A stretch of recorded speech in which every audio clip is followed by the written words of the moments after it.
उधर महाजिर जा जरा, है वक्त कड़ा सर पे आया। ये महाजिर, ये महाजिर, ये महाजिर, ये महाजिर। अल्ताफ हुसैन ने फरमाया, पैगाम महाजिर फैलाया। चल उधर महाजिर जा जरा, है वक्त कड़ा सर पे आया। ये महाजिर, ये महाजिर, ये महाजिर, ये महाजिर।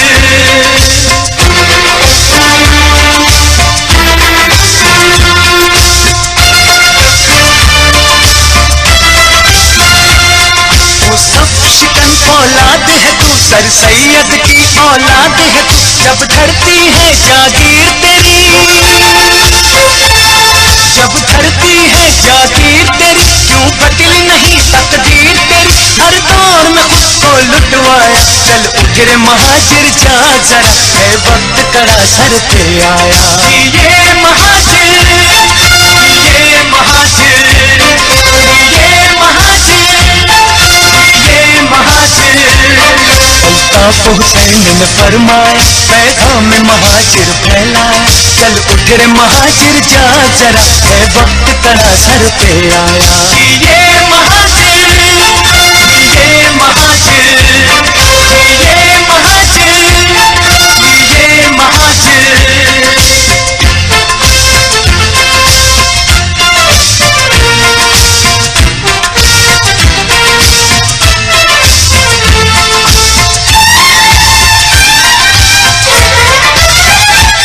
तहरीक के हम हैं परवाने, अल्ताफ हुसैन के दीवाने। पैगाम महाजिर देना है,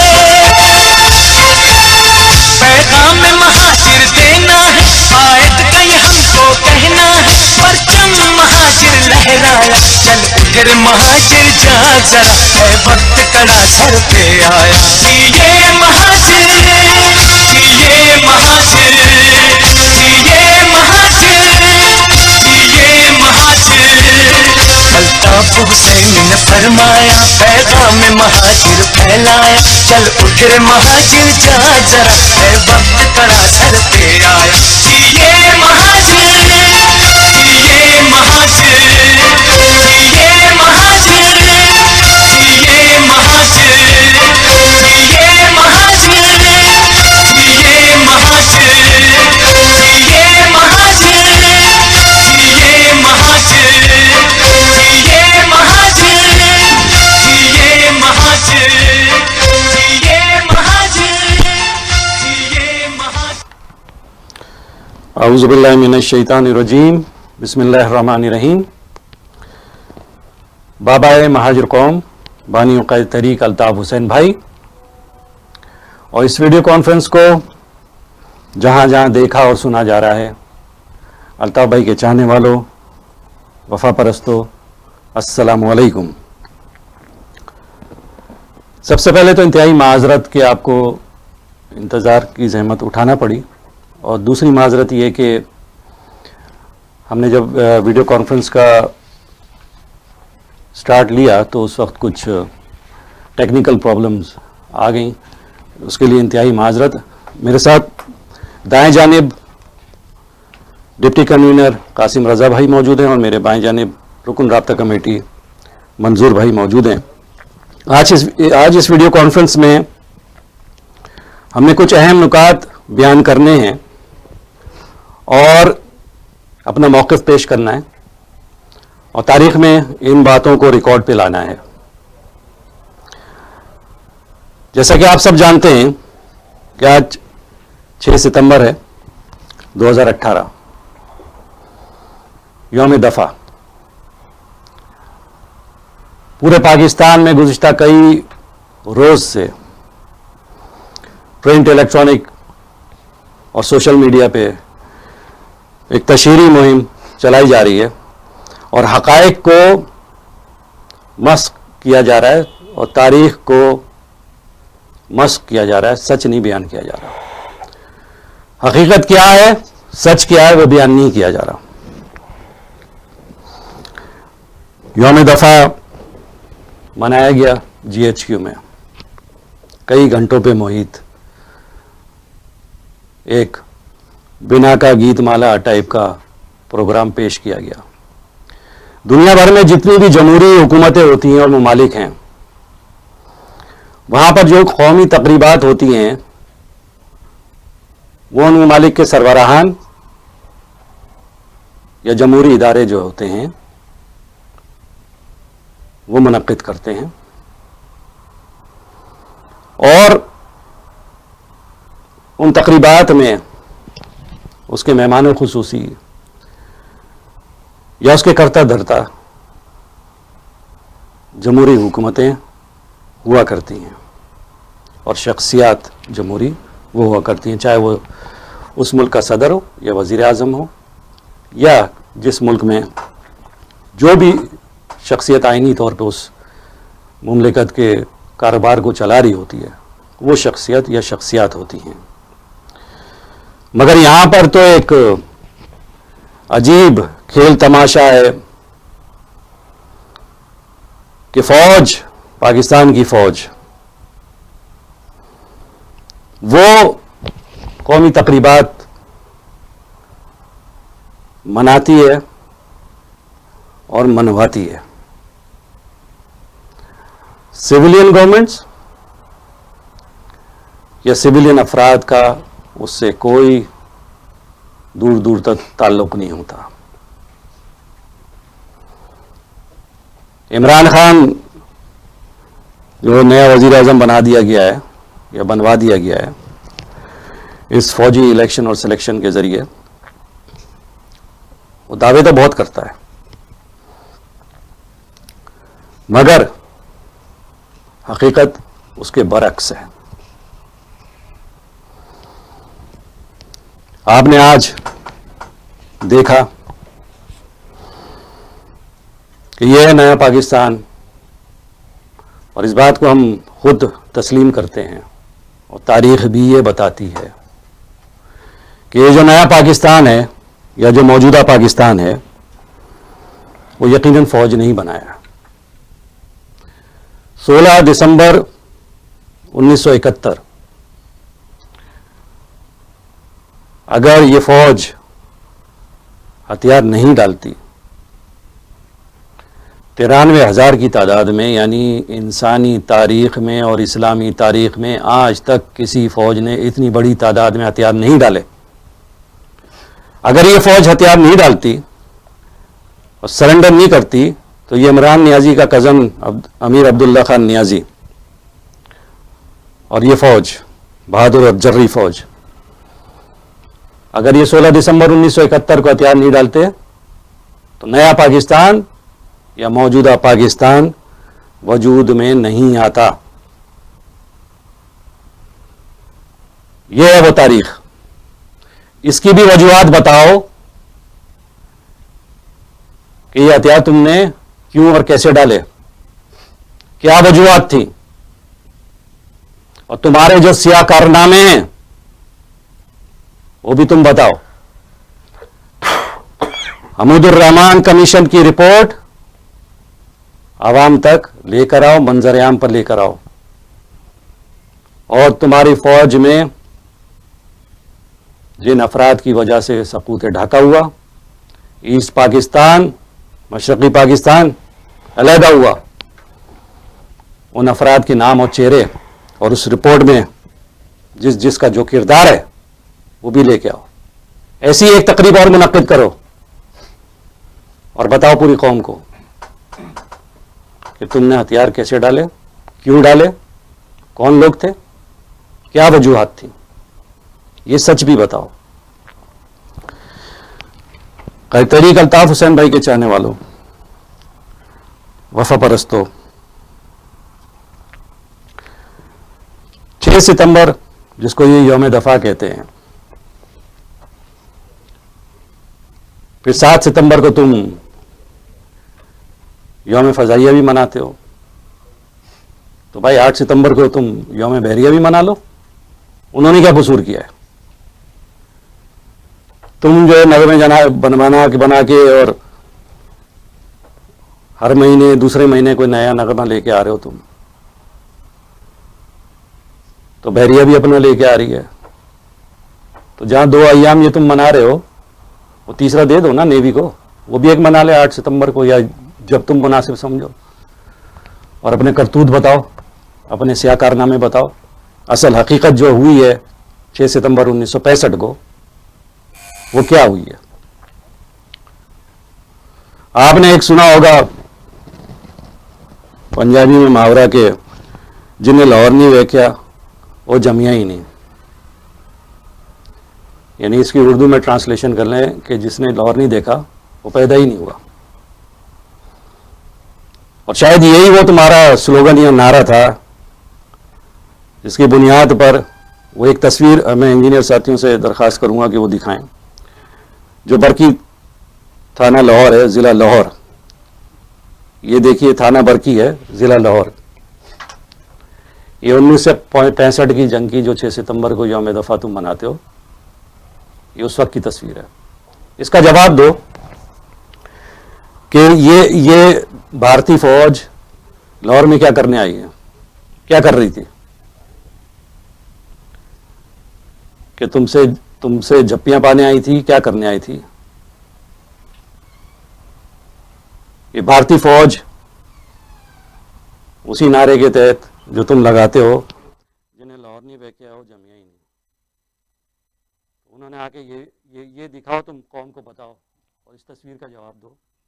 और इसी तरह की बेशुमार और सैकड़ों तस्वीरें हैं जो तारीख ने रकम की हैं और महफूज हैं। तो तुम कौम से झूठ नहीं बोल सकते, सच बताओ। उस वक्त 1965 में, तुम कल यौम फजाइया मनाते हो ना 7 सितंबर को, 1965 में उस वक्त के chief of air staff air marshal Asghar Khan, उन्होंने, एक एंकर हैं कामरान शाहिद, उसी तरह दीगर प्रोग्राम्स में और एंकर्स के साथ उन्होंने अपने इंटरव्यूज दिए और हकायक बयान किए और सच बयान किया। और अब आप ये सुनिए, मैं इंजीनियर साथियों से दरख्वास्त करूंगा कि वो वीडियो लगाएं जो कामरान शाहिद के साथ एयर मार्शल असगर खान ने हकायक और सच जो बयान किया है कि असल में हुआ क्या था, वो दिखाएगा। 65 की वॉर में जो पाकिस्तान और इंडिया की हुई, क्या ये जंग नागुज़ीर थी या इसको अवॉइड किया जा सकता था? लेकिन उससे पहले मैं आपसे जानना चाहता हूं कि 65 की वॉर में जो पाकिस्तान और इंडिया की हुई, क्या ये जंग नागुज़ीर थी या इसको अवॉइड किया जा सकता था? नहीं, हमने बड़ी हमाकतें की हैं। असल में जो 4 जंगें हमने हिंदुस्तान के लड़ी हैं वो हमने शुरू की है। हिंदुस्तान ने हमला नहीं किया। 65 की जहाँ तक वॉर का ताल्लुक है, अयूब खान के फैसला किया और फॉरेन ऑफिस ने उसको एडवाइस किया कि आप अगर इंडियन ऑक्यूपाइड कश्मीर में जो जम्मू का एरिया है उसको हम आसानी से कंट्रोल कर सकते हैं। अगर हमने वो कंट्रोल कर लिया तो कश्मीर में भी मुस्लिम आबादी जो है वैली में वो बगावत करेगी और हम कश्मीर हमें मिल जाएगा। अयूब खान ने ये बात मान ली और फैसला किया कि वो इस ऑपरेशन को लॉन्च करे। मैं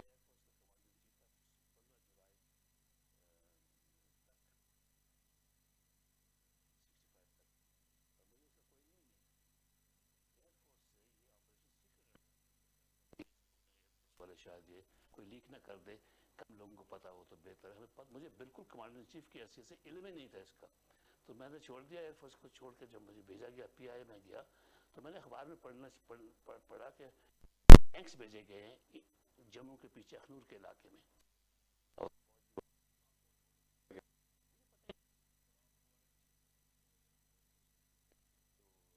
मैंने समझा अजीब बात है, अगर ये किया तो हिंदुस्तान हमला करेगा। तो मैं अयूब खान को मिलने गया। 3 सितंबर को मुझे उन्होंने टाइम दिया मिलने का। 3 सितंबर को मैं उनके पास गया। लेकिन उससे पहले मैं आपसे जानना चाहता हूं कि 65 की वॉर में जो पाकिस्तान और इंडिया की हुई, क्या ये जंग नागुज़ीर थी या इसको अवॉइड किया जा सकता था? नहीं, हमने बड़ी हमाकतें की हैं। असल में जो 4 जंगें हमने हिंदुस्तान के लड़ी हैं वो हमने शुरू की है। हिंदुस्तान ने हमला नहीं किया। 65 की जहाँ तक वॉर का ताल्लुक है, अयूब खान के फैसला किया और फॉरेन ऑफिस ने उसको एडवाइस किया कि आप अगर इंडियन ऑक्यूपाइड कश्मीर में जो जम्मू का एरिया है उसको हम आसानी से कंट्रोल कर सकते हैं। अगर हमने वो कंट्रोल कर लिया तो कश्मीर में भी मुस्लिम आबादी जो है वैली में वो बगावत करेगी और हम कश्मीर हमें मिल जाएगा। अयूब खान ने ये बात मान ली और फैसला किया कि वो इस ऑपरेशन को लॉन्च करे। मैं एयरफोर्स का कमांडर इन चीफ था 15 जुलाई तक 65 तक, और मुझे इसका कोई इल्म ही नहीं था।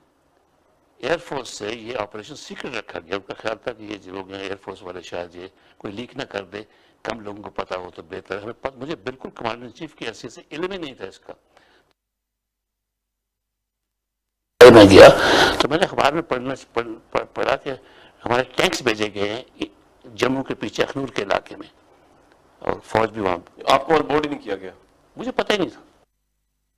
पहले मैं आपसे जानना चाहता हूं कि 65 की वॉर में जो पाकिस्तान और इंडिया की हुई, क्या जंग नागुज़ीर थी या इसको अवॉइड किया जा सकता था? नहीं, हमने बड़ी हमाकतें की हैं। असल में जो 4 जंगें हमने हिंदुस्तान की लड़ी हैं वो हमने शुरू की है। हिंदुस्तान ने हमला नहीं किया। 65 की जहां तक ताल्लुक है, अयूब खान के फैसला किया और फॉरेन ऑफिस ने उसको एडवाइस किया कि आप अगर इंडियन ऑक्यूपाइड कश्मीर में जो जम्मू का एरिया है उसको हम आसानी से कंट्रोल कर सकते हैं। अगर हमने वो कंट्रोल कर लिया तो कश्मीर में भी मुस्लिम आबादी जो है वैली वो बगावत करेगी और हम कश्मीर हमें मिल जाएगा। अयूब खान ने ये बात मान ली और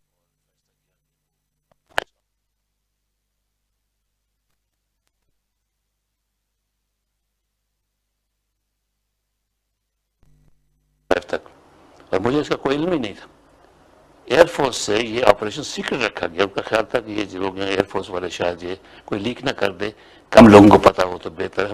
मुझे बिल्कुल कमांडर इन चीफ की हैसियत से इल्म ही नहीं था इसका। तो मैंने छोड़ दिया एयरफोर्स को। छोड़ के जब मुझे भेजा गया PI में गया तो मैंने अखबार में पढ़ा कि हमारे टैंक्स भेजे गए हैं जम्मू के पीछे अखनूर के इलाके में और फौज भी वहां। आपको और बोर्ड ही नहीं किया गया? मुझे पता ही नहीं था। और आप कमांडर इन चीफ थे एयरफोर्स के। तो मैंने समझा अजीब बात है कि ये किया तो हिंदुस्तान हमला करेगा। तो मैं अयूब खान को मिलने गया। 3 सितंबर को मुझे उन्होंने टाइम दिया मिलने का। 3 सितंबर को मैं उनके पास गया और मैंने कहा जी आपने जंग का फैसला कर लिया हिंदुस्तान के साथ? कहते आपको किसने कहा?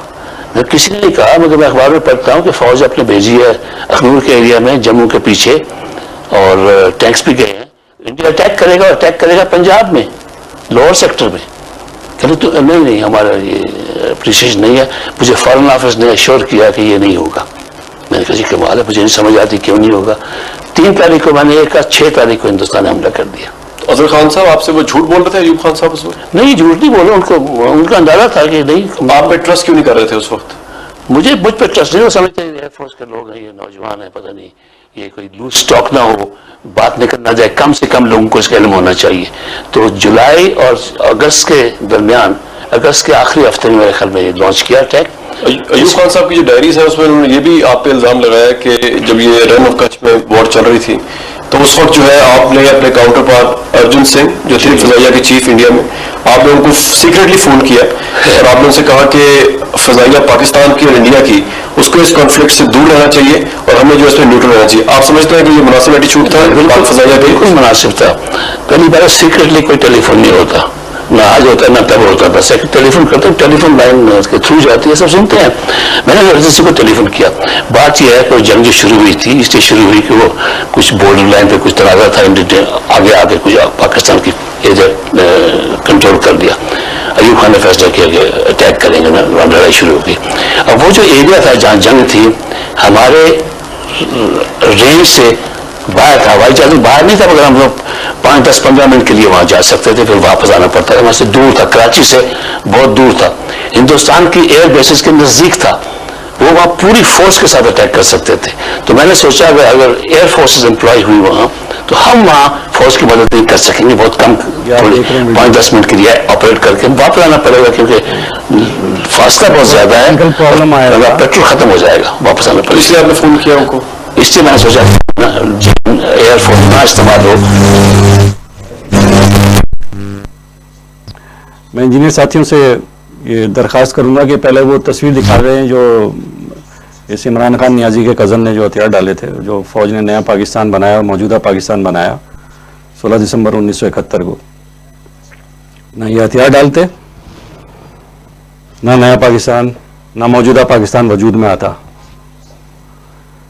अब इसके बाद आप वो वीडियो दोबारा लगाएं ताकि जो टेक्निकल प्रॉब्लम आई थी, जो देख और सुन नहीं पाए सही से, जो उनको जो हमारी तरफ से जो टेक्निकल प्रॉब्लम्स आई, तो वो असगर खान साहब का, जो उस वक्त air marshal Asghar Khan air chief थे, वो खुद नहीं जानते थे कि क्या होने जा रहा है और क्या इन्होंने कश्मीर में क्या हरकत की है। वो लाइन थे टोटल। और अयूब खान के पास गए तो उसने क्या जवाब दिया और क्या बातें हुई, और इन्होंने सच बयान किया। असगर खान साहब ने कामरान शाहिद से गुफ्तगू करते वक्त इंटरव्यू देते, वो दोबारा लगाइएगा वीडियो। जानना चाहता हूं कि 65 की वॉर में जो पाकिस्तान और इंडिया की हुई, क्या ये जंग नागुज़ीर थी या इसको अवॉइड किया जा सकता था? नहीं, हमने बड़ी हमाकतें की हैं। असल में जो 4 जंगें हम हिंदुस्तान की लड़ी है वो हमने शुरू की है। हिंदुस्तान ने हमने पहले हमला नहीं किया। 65 की जहाँ तक वॉर का ताल्लुक है, अयूब खान के फैसला किया और फॉरेन ऑफिस ने उसको एडवाइस किया कि आप अगर इंडियन ऑक्यूपाइड कश्मीर में जो जम्मू का एरिया है उसको हम आसानी से कंट्रोल कर सकते हैं। अगर हमने वो कंट्रोल कर लिया तो कश्मीर में भी मुस्लिम आबादी जो है वैली में वो बगावत करेगी और हम कश्मीर हमें मिल जाएगा। अयूब खान ने यह बात मान ली और फैसला किया कि वो इस ऑपरेशन को लॉन्च करे। नया एयरफोर्स का कमांडर इन चीफ था 15 जुलाई तक, 65 तक, और मुझे उसका कोई नहीं था। एयरफोर्स से ये ऑपरेशन सीक्रेट रखा गया। उनका ख्याल था कि ये लोग एयरफोर्स वाले शायद ये कोई लीक ना कर दे, कम लोगों को पता हो तो बेहतर है। मुझे बिल्कुल कमांडर इन चीफ की हैसियत से इल्म नहीं था इसका, तो मैंने छोड़ दिया एयरफोर्स को। छोड़ के जब मुझे भेजा गया PI में गया तो मैंने अखबार में पढ़ा कि हमारे टैंक्स भेजे गए हैं जम्मू के पीछे अखनूर के इलाके में, और फौज भी वहां। आपको ऑनबोर्ड नहीं किया गया? मुझे पता ही नहीं था। और आप कमांडर इन चीफ एयरफोर्स के, तो मैंने समझा अजीब बात है कि ये किया तो हिंदुस्तान हमला करेगा। तो मैं अयूब खान को मिलने गया। 3 सितंबर को मुझे उन्होंने टाइम दिया मिलने का। 3 सितंबर को मैं उनके पास गया और मैंने कहा जी आपने जंग का फैसला कर लिया हिंदुस्तान के साथ? कहते आपको किसने कहा? मैं किसी ने नहीं कहा, मगर मैं अखबार में पढ़ता हूँ कि फौज अपने भेजी है अखनूर के एरिया में जम्मू के पीछे, और टैंक्स भी गए हैं। इंडिया अटैक करेगा पंजाब में लोअर सेक्टर में। कहते तो नहीं हमारा ये प्रिसीजन नहीं है। मुझे फॉरेन ऑफिस ने एश्योर किया कि ये नहीं होगा। मैंने कहा जी कमाल है, मुझे नहीं समझ आती क्यों नहीं होगा। 3 तारीख को मैंने एक 6 तारीख को हिंदुस्तान ने हमला कर दिया। तो अजहर खान साहब आपसे वो झूठ बोल रहे थे अयूब खान साहब उसमें? नहीं, झूठ नहीं बोला, उनका अंदाजा था कि नहीं। आप पे ट्रस्ट क्यों नहीं कर रहे थे उस वक्त? मुझे मुझ पर ट्रस्ट नहीं समझते एयरफोर्स के लोग हैं, ये नौजवान है, पता नहीं ये कोई लूज स्टॉक ना हो, बात निकल ना जाए, कम से कम लोगों को इसका इल्म होना चाहिए। तो जुलाई और अगस्त के दरमियान, अगस्त के आखिरी हफ्ते में मेरे ख्याल में लॉन्च किया अटैक। अयूब खान साहब की जो डायरीज है उसमें ये भी आप पे इल्जाम लगाया कि जब ये रन ऑफ कच्छ में वॉर चल रही थी तो उस वक्त जो है आपने अपने काउंटर पार्ट अर्जुन सिंह जो थे फजाइया के चीफ इंडिया में, आपने उनको सीक्रेटली फोन किया और आपने उनसे कहा कि फजाइया पाकिस्तान की और इंडिया की उसको इस कॉन्फ्लिक्ट से दूर रहना चाहिए और हमें जो इसमें न्यूट्रल रहना चाहिए। आप समझते हैं कि ये मुनासिब एटीट्यूड था फजाइया पे? बिल्कुल मुनासिब था। पहली बार सीक्रेटली कोई टेलीफोन नहीं होता, ना आज होता है ना तब होता था। टेलीफोन करते टेलीफोन लाइन के थ्रू जाती है, सब सुनते हैं। मैंने अर्जेंसी को टेलीफोन किया। बात यह है कोई जंग जो शुरू हुई थी इसलिए शुरू हुई कि वो कुछ बॉर्डर लाइन पे कुछ तनाजा था, आगे कुछ पाकिस्तान की एरिया कंट्रोल कर दिया। अयूब खान ने फैसला किया कि अटैक करेंगे ना, लड़ाई शुरू होगी। अब वो जो एरिया था जहाँ जंग थी हमारे रेंज से बाहर था, हवाई जहाज बाहर नहीं था, मगर हम लोग 5, 10, 15 मिनट के लिए वहां जा सकते थे, फिर वापस आना पड़ता था। वहां से दूर था, कराची से बहुत दूर था, हिंदुस्तान की एयर बेसिस के नजदीक था। वो वहां पूरी फोर्स के साथ अटैक कर सकते थे। तो मैंने सोचा अगर एयर फोर्सेस एम्प्लॉय हुई वहां तो हम वहां फौज की मदद नहीं कर सकेंगे, बहुत कम, थोड़े 5-10 मिनट के लिए ऑपरेट करके वापस आना पड़ेगा क्योंकि फासला बहुत ज्यादा है और पेट्रोल खत्म हो जाएगा, वापस आना पड़ेगा। इसलिए आपने फोन किया उनको? इसलिए मैंने सोचा कि हम जंग एयरफोर्स ना इस्तेमाल हो तो हमें नुकसान नहीं होगा। तो मैंने फोन किया अर्जुन सिंह को। अर्जुन सिंह को मैं जानता था, हम दोनों इंडियन एयरफोर्स में इकट्ठे थे।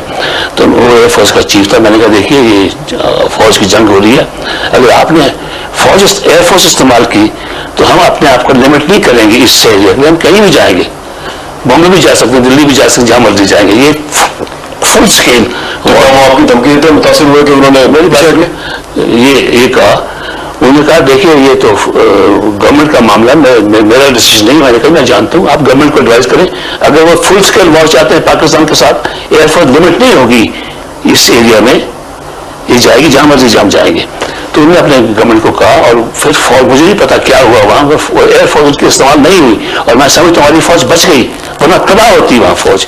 तो आपकी बात तस्लीम की जाए तो फिर तो अजहर खान जो थे उस वक्त, उनकी इन्फ्लुएंस इंडिया पे और इंडिया की एयर चीफ पे इतना ज्यादा था कि जो ताशकंद डिक्लेरेशन में पाकिस्तान को नहीं बचा सके, वो एयर फ्लाइया के ये बात नहीं, इन्फ्लुएंस कोई नहीं था, उनने अपना भी सोचा, वो नहीं चाहते थे उस वक्त कई वजूहात की वजह पर कि पाकिस्तान के साथ फुल स्केल वॉर हो, वो समझते लिमिट हो यहाँ तो बेहतर, कहीं उनकी मजबूरी नहीं पता क्या मजबूरी थी।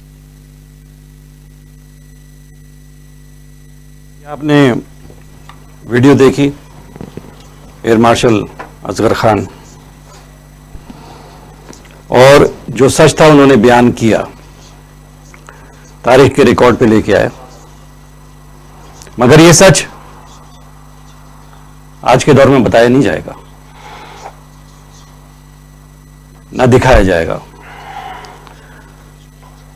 अभी आपको 16 दिसंबर 1971 की तस्वीर दिखाई थी जो हथियार डालते हुए, वो सच नहीं दिखाया जाएगा,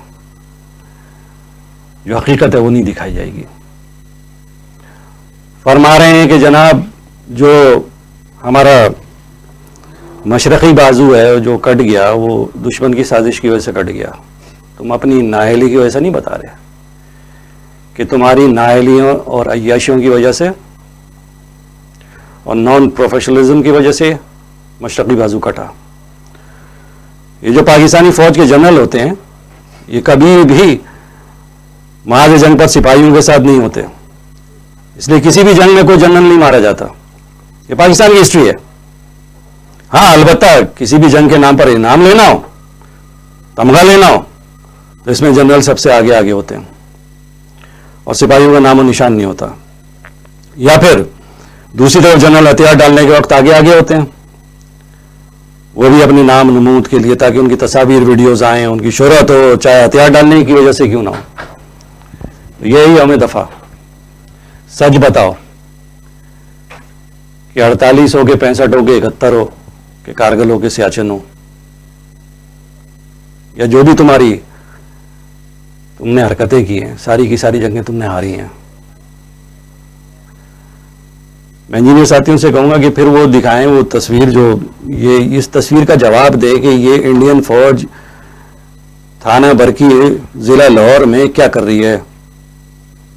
जिन्हें लाहौर नहीं देखा वो जमिया ही नहीं, उसकी ये मुंह बोलती तस्वीर है। इसका जवाब दो, ये इस तस्वीर का बताओ कि ये इस तरह बेशुमार तस्वीर हैं, सैकड़ों की तादाद, हजारों की तादाद में। इस वीडियो कॉन्फ्रेंस में हम सिर्फ एक ये तस्वीर दिखा रहे हैं इस हवाले से। इसमें साफ साफ लिखा है थाना बरकी जिला लाहौर, और ये इंडियन आर्मी यहां पर खड़ी है, उसके पीछे झंडा भी लहरा रहा है। जिन्हें लाहौर नहीं वह जमिया ही नहीं। तो ये कहां तक आ गई थी, ये भी बताओ ना कौम को। दिखाते ना आज ये तुमने जो बिना का गीत माला सजाया था आज, और जब तुमने GHQ में तकरीब की, और कहीं से ये तकरीब ये नहीं लग रही थी कि पाकिस्तान में कोई सिविलियन हुकूमत वजूद रखती है या कोई सिविलियन हुक्मरान भी हैं।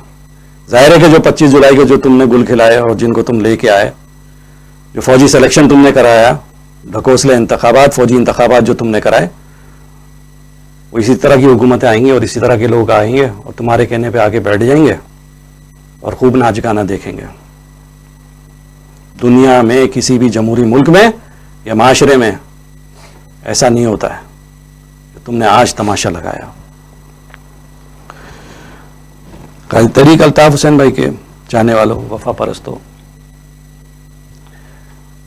ये कभी भी वीडियो कॉन्फ्रेंस के अख्तिताम पर कुछ हम अहम ऐलानात भी करेंगे, कुछ हिदायत हैं जो देनी हैं वो भी देंगे। मगर ये मशरक़ी पाकिस्तान कैसे अलहदा हुआ अगर तुम्हें सच दिखाना है तो दिखाओ, हमीदुर रहमान कमीशन रिपोर्ट लेके आओ, उसमें सारा बताया हुआ है कि तुम फौजियों ने क्या क्या गुल खिलाए थे, क्या क्या तुमने हरकतें की थी, वो पूरा तारीख के रिकॉर्ड पे मौजूद है। तो वो भी लेके आओ, वो भी सच दिखाओ ना, वो भी दिखा देते आज तकरीब में कि इस वजह से हो गया ये नया पाकिस्तान इस वजह से बन गया। अब मैं दरखास्त करूंगा डिप्टी कन्वीनर कासिम रजा भाई से कि इस वीडियो कॉन्फ्रेंस में वो अपने नुकात बयान करें। कासिम रजा भाई।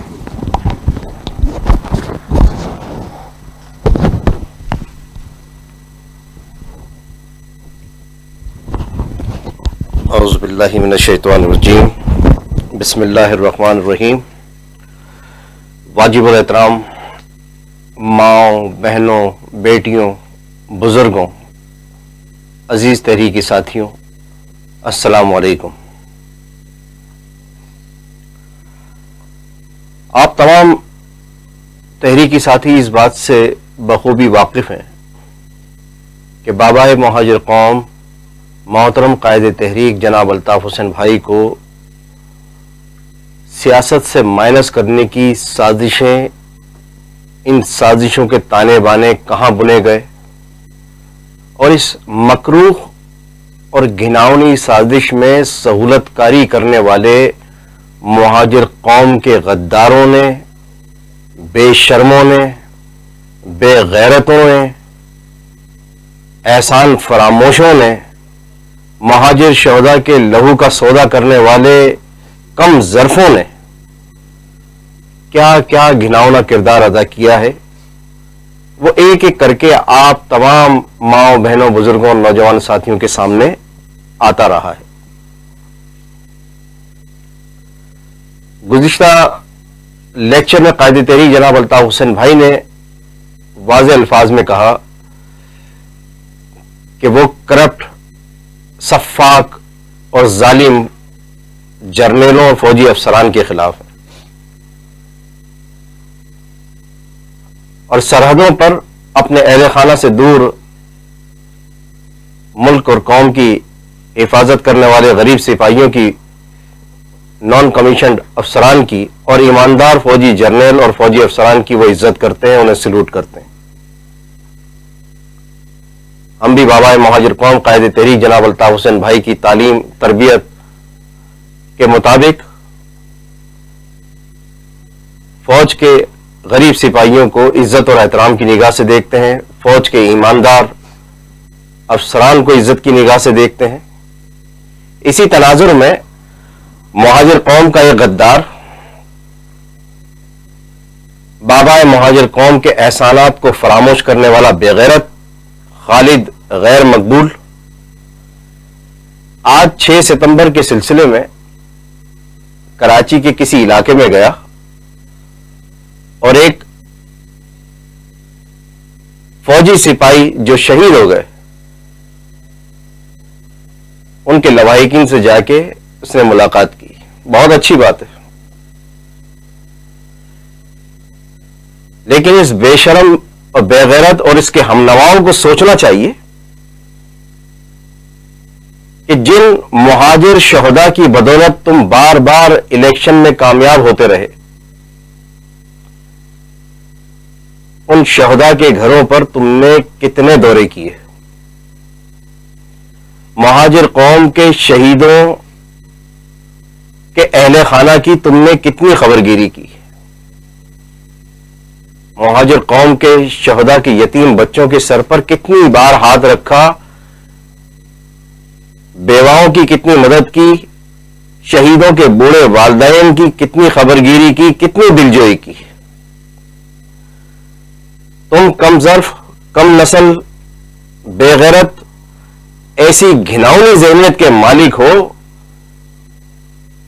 कि जिन माओ, बहनों, बुजुर्गों ने तुम्हें वोट देकर सेनेट का मेंबर बनवाया, कौमी असेंबली का मेंबर बनाया, सूबाई असेंबली का मेंबर बनवाया, इलेक्शन में दिन रात तुम्हारी इंतखाबी मुहिम के सिलसिले में मेहनत की, सिर्फ बाबा मुहाजिर कौम के हक में नारा लगाने की पादाश में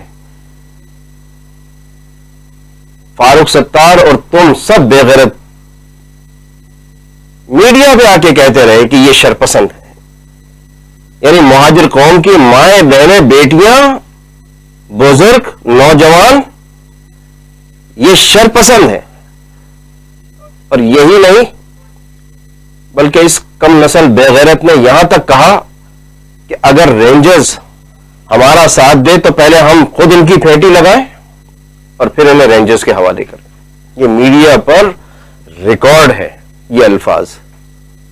फारूक सत्तार हो, खालिद गैर मकबूल हो, फैसल सजवारी हो, आमिर खान हो, किश्वर जोरा हो, इज़हारुल हसन हो, रऊफ सिद्दीकी हो, कोई भी हो, बाबा मुहाजिर कौम से गद्दारी करने वाला, मुहाजिर शोहदा के लहू का सौदा करने वाला मुहाजिर कौम की नजर में बेगैरत बदनस्ल है, कम नस्ल है। मुहाजिर कौम ऐसे बदजातों की शक्ल पर थूकना भी गवारा नहीं करेगी। ये तो कुदरत की करम नवाजी थी कि मुहाजिर कौम, बेसहारा, मजबूर, लाचार कौम में अल्लाह रब्बुल इज्जत ने कायदे तहरीक जनाब अल्ताफ हुसैन जैसी एक शख्सियत को पैदा किया जिन्होंने मुहाजिर कौम को, जो बिखरी हुई कौम थी, बेसहारा थी, जमाने की ठोकरों पर थी, उस कौम को कायदे तहरीक जनाब अल्ताफ हुसैन भाई ने मुहाजिर नजरिया देकर मुत्तहिद और मुनज़्ज़म किया और उन्हें एक भरपूर ताकत बनाया। ऐसी ताकत बनाया कि जो लोग मुहाजिरों पर जुल्म सितम किया करते थे, मुहाजिरों की जानो माल, इज्जत और आबरू के दुश्मन हुआ करते थे, कायदे तहरीक जनाब अल्ताफ हुसैन भाई ने उस कमजोर मुहाजिर कौम को इतना बहादुर, निडर और जरी बना दिया, इतना मजबूत, मुत्तहिद और मुनज़्ज़म बना दिया कि दुश्मन मुहाजिर कौम के बारे में एक बुरा लफ्ज कहते हुए 100 मरतबा सोचने लगा। कायदे तहरीक जनाब अल्ताफ हुसैन ने मुहाजिर कौम को शनाख्त नहीं दी, एक मजबूत इत्तेहाद नहीं दिया, बल्कि पाकिस्तान के मुंतखब ऐवानों में मुहाजिरों को नुमाइंदगी दिलवाई। पाकिस्तान के सेनेट का ऐवान हो, कौमी असेंबली का ऐवान हो, सूबाई असेंबली का ऐवान हो या बल्दियाती ऐवान हो, सिंध के शहरी इलाकों में कायदे तहरीक जनाब अल्ताफ हुसैन भाई के नजरिए, कायदे तहरीक जनाब अल्ताफ हुसैन भाई के फिक्र फलसफे, कायदे तहरीक जनाब अल्ताफ हुसैन भाई की शबो रोज की मेहनत के नतीजे में पाकिस्तान की तारीख में पहली मर्तबा गरीब और मुतवस्सित तबके की क़यादत अगर किसी ने मुतारिफ कराई है तो वह सिर्फ बाबा मुहाजिर कौम जनाब अल्ताफ हुसैन भाई की शख्सियत है। अल्ताफ हुसैन भाई के मुखालिफिन की तादाद लाखों में है, लेकिन मैं दावे से कहता हूं अल्ताफ भाई का बदतरीन मुखालिफ भी इस हकीकत से इनकार नहीं कर सकता कि पाकिस्तान की तारीख में गरीब मुतवस्सित तबके की क़यादत को मुतारिफ कराने का सेहरा सिर्फ और सिर्फ जनाब अल्ताफ हुसैन भाई के सर जाता है। कायदे तहरीक जनाब अल्ताफ हुसैन भाई ने तुम्हें ऐवानों की नुमाइंदगी दिलवाई कि तुम पाकिस्तान भर के मुहाजिरों समेत गरीब सिंधियों के, गरीब पंजाबियों के, गरीब पख्तूनों के, गरीब बलोचों के, गरीब सराइकी, हजारवाल, गिलगिती बल्तिस्तानियों की खिदमत करो। और तुमने इन पोजीशनों को, इन मकामात को अपने बाप की जागीर समझ लिया, लूट मार में लग गए, माल दौलत कमाने में लग गए, ठेके और कमीशन कमाने में लग गए, और इस चक्कर में तुमने गैरत और हमियत के जितने सौदे किए हैं वो सब के सब रिकॉर्ड पर मौजूद हैं। जब तक बाबा मुहाजिर कौम जनाब अल्ताफ हुसैन का दामन तुमने थाम के रखा हुआ था, तुम्हारे ऐबों पर पर्दे थे, तुम्हारी कमजोरियों पे पर्दे थे, तुम्हारी आपस की दुश्मनियों पे पर्दे थे। वो हम नहीं, हमारे साथ साथ ये बहादुराबाद टोले के बेगैरती तो थे जो हर इजलास में, इज्तिमा में ये शेर पढ़ा करते थे कि थाम लो दामन अल्ताफ तो इज्जत होगी, वरना इस शहर में हर गांव पे जिल्लत होगी। अल्लाह के फजल करम से जिसने भी आज के दिन तक बाबा मुहाजिर कौम जनाब अल्ताफ हुसैन का दामन थाम के रखा है, दुनिया भर में उनकी इज्जत है। और जिसने बाबा मुहाजिर कौम जनाब अल्ताफ हुसैन भाई से बेवफाई की, धोखा दिया, जिल्लत और रुसवाई उनका मुकद्दर बन रही है। तुम कौमी असेंबली की रुकनियत हासिल कर लो धोखे से, सेनेट के मेंबरान बन जाओ, सिंध असेंबली के अरकान बन जाओ, विजारतें ले लो, मुशीर बन जाओ, लेकिन मुहाजिर कौम की नजर में तुम्हारी कोई इज्जत नहीं। जिल्लत और रुसवाई तुम्हारा मुकद्दर बनती रहेगी और हमेशा बनी रहेगी। अजीज तहरीकी साथियों, बहादुराबाद टोले के गद्दारों में एक नाम है किश्वर ज़ोहरा का। आज मैं तहरीकी साथियों के सामने चंद हकाइक रखना जरूर चाहूंगा। किश्वर ज़ोहरा की वालिदा मोहतरमा, अल्लाह उन्हें गरीक रहमत करे, अल्ताफ भाई ने उन्हें अपनी मुंह बोली मां बना रखा था। और मेरा कायद, मेरा रहबर, मेरा पीर अल्ताफ हुसैन भाई मैन ऑफ कमिटमेंट है, जो कहते हैं वो करते हैं।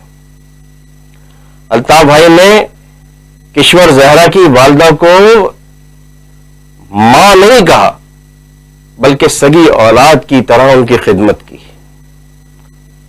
कई कई मां लंदन में अपने घर पर रखा, लेकिन इस एहसान फरामोश किश्वर ज़ोहरा ने और बहादुराबाद और पीआईबी के टोलों ने कायदे तहरीक जनाब अल्ताफ हुसैन भाई से गद्दारी का अमल करके, उनकी पीठ में छुरा घोंप के, मुहाजिर शहीदों के लहू का सौदा करके पूरी मुहाजिर कौम के दिलों को दुखाया है। मैं नहीं चाहता था कि इस राज से पर्दा उठाऊं, लेकिन इस कम ज़र्फ कम नस्ल किश्वर ज़ोहरा ने जिस तरह हम मुहाजिरों के, अल्ताफ भाई के चाहने वालों के दिलों को दुखाया है, मैं इस कम नस्ल की औकात उसे याद दिला के रहूंगा और आने वाले वक्त में एक एक कम नस्ल की औकात याद दिलाई जाएगी, सीना ठोक के दिलाई जाएगी। जिस कुत्ते के बच्चे में हिम्मत है वो इन हकाइक को झुटला के दिखाए। अजीज तहरीकी साथियों, ये किश्वर ज़ोहरा वो है जो बजाहिर गारमेंट का बिजनेस करती है। मैं बहुत मोहतात अल्फाज इस्तेमाल करके कह रहा हूं, क्योंकि मेरी बहनें, बेटियां और माएं भी ये वीडियो ब्रीफिंग सुन रही हैं। ये बजाहिर गारमेंट फैक्ट्री का धंधा करती है, बिजनेस करती है, लेकिन दर हकीकत ये सप्लाई करती है।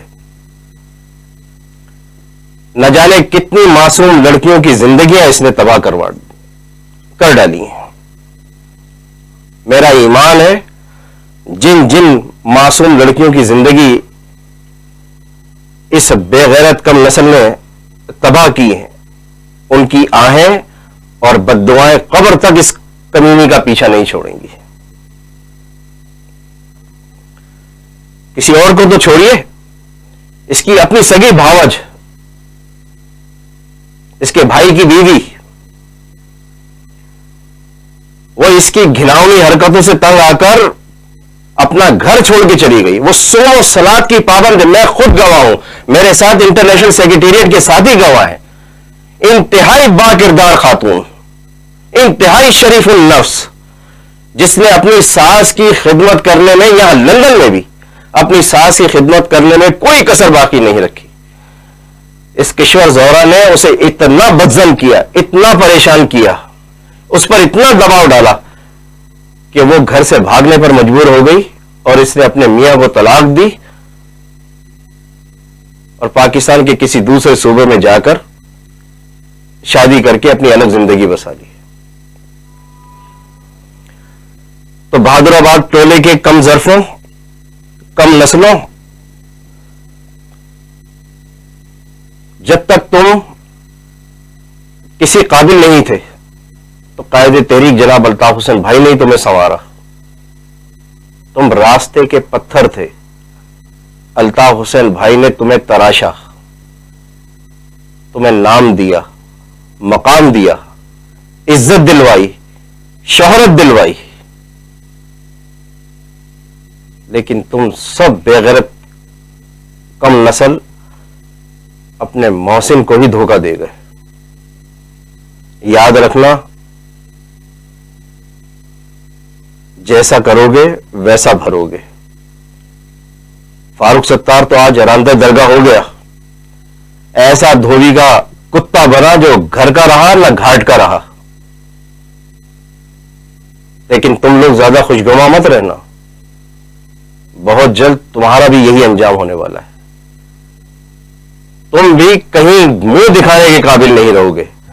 जिस तरह कमालू गद्दार, अनीस कायम खानी, अनीस एडवोकेट जैसे बेगैरत कम नस्ल अपने घर वालों, अपने मोहल्ले वालों को मुंह दिखाने के काबिल नहीं रहे, तो तुम्हारा भी यही हशर होगा, तुम भी नहीं बख्शे जाओगे। महाजिर कौम बाबाए महाजिर कौम के आंसुओं का और अपने शहीदों के लहू का सौदा करने वालों से के एक एक जुल्म का हिसाब लेगी। और इंशाअल्लाह वो वक्त बहुत जल्द आएगा, मेरा ईमान है वो आएगा। और बाबाए महाजिर कौम जनाब अल्ताफ हुसैन भाई को धोखा देने वाले इन कम नस्लों को कहीं पर भी जाए पना नहीं मिलेगी। व आखिर दावाना अनिल हम्दुलिल्लाहि रब्बिल आलमीन। जिए महाजिर, जिए कायदे तहरीक जनाब अल्ताफ हुसैन भाई।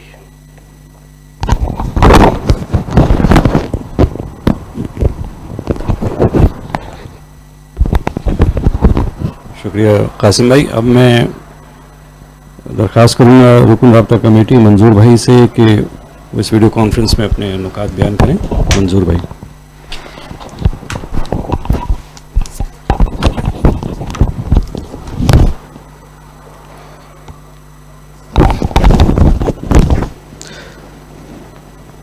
औज़ुबिल्लाहि मिनश शैतानिर-रजीम, बिस्मिल्लाहिर्रहमानिर्रहीम। बाबा महाजिर कौम कायदे तहरीक अल्ताफ हुसैन भाई और पाकिस्तान समेत दुनिया भर में इस वीडियो ब्रीफिंग को बराह रास्त देखने वाले सामीन, अजीज तहरीकी साथियों, माँ बहनों, बुजुर्गों, अस्सलामु अलैकुम।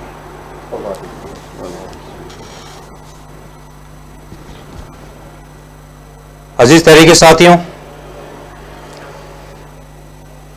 ये बात कायदे तहरीक अपनी फिक्री नशिस्तों में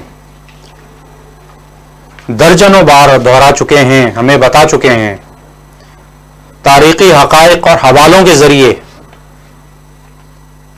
साबित कर चुके हैं कि दुनिया में वही कौमें जिंदा रहती हैं जो अपनी तारीख से सबक हासिल करती हैं। दुनिया में उन्हीं कौमों का नाम होता है, उन्हीं कौमों को इज्जत और एहतराम की नजर से देखा जाता है, जो अपने माजी की गलतियों से सबक हासिल करती हैं और अपने हाल को दुरुस्त सिमत में, राइट डायरेक्शन पर बेहतर हिकमत अमली के जरिए दुरुस्त करती हैं, ताकि अपनी आने वाली नस्लों को, अपनी आने वाली नस्लों के मुस्तकबिल को बेहतर कर सकें। लेकिन पाकिस्तान या पाकिस्तान में बसने वाली कौमें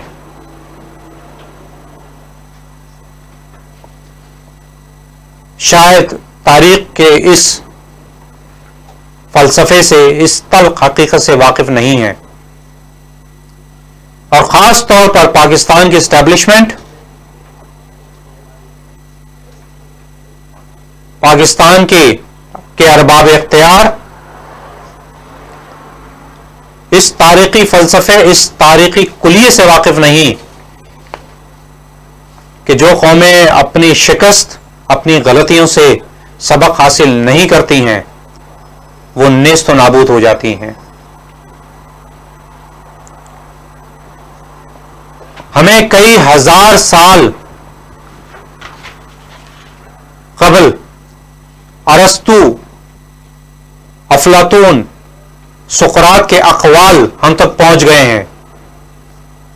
हम सोशल मीडिया के जरिए, किताबों के जरिए उन अक़वाल को पढ़ते हैं, उनको समझने की कोशिश करते हैं, लेकिन बदकिस्मती से कई हजार साल पुराने अक़वाल तो हमें पता है, हम उसे जांचते भी हैं, लेकिन बदकिस्मती से हमें कायदे आज़म मोहम्मद अली जिन्ना की 11 अगस्त 1947 को पाकिस्तान की पहली आईन साज असेंबली से किए गए खिताब के मुतालिक मालूम नहीं।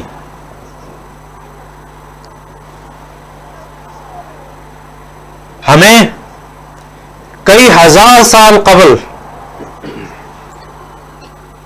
अलेक्जेंडर द ग्रेट, सिकंदर आजम के मुतालिक तो पता है, और किसी ना किसी तरीके से हम तक ये मालूमात पहुंची कि सिकंदर आजम ने किस तरीके से दुनिया को फतह किया और फिर उसके बाद किस तरीके से वो अपने आबाई मुल्क वापस पहुंचा और उसका इंतकाल हुआ। लेकिन बदकिस्मती से हमें 1965 की जंग में वकूअ पज़ीर वाक़यात और तारीख़ी हक़ाइक़ मालूम नहीं।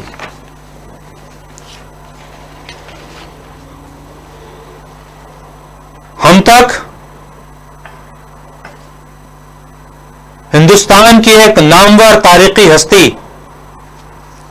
चाणक्य के अक़वाल तो पहुंचे, हम तक कई हजार साल कबल चाइना के अजीम मुफक्किर दानिश्वर कन्फ्यूशियस के अक़वाल तो पहुंच गए और सही सालिम सही पहुंच गए, लेकिन हमें सन 1971 में मशरक़ी पाकिस्तान में वक़ूअ पज़ीर होने वाले वाक़यात, मज़ालिम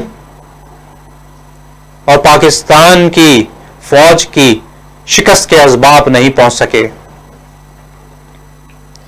यह हमारी कौम की बदकिस्मती है। आज के पाकिस्तान में बसने वाले नौजवानों, तालिब इल्मों की बदकिस्मती है कि हमें सिर्फ वो वाक़यात,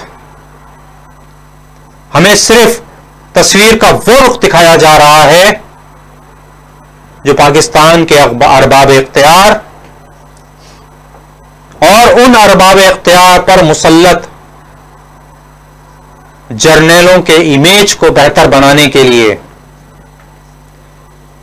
उनकी शोहरत में इजाफा करने के लिए, उनकी नेकनामी में इजाफा करने के लिए और उनकी गलतियों, नाकामियों पर पर्दा डालने के लिए जो narrative media, electronic media, print media और सोशल मीडिया के जरिए हम पर मुसल्लत किया जा रहा है, हम सिर्फ वो जानते हैं।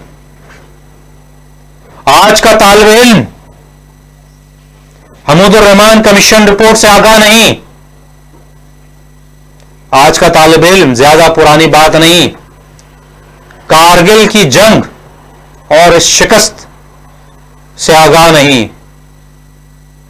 आज का तालिब इल्म, आज का नौजवान सियाचिन की जंग से आगाह नहीं,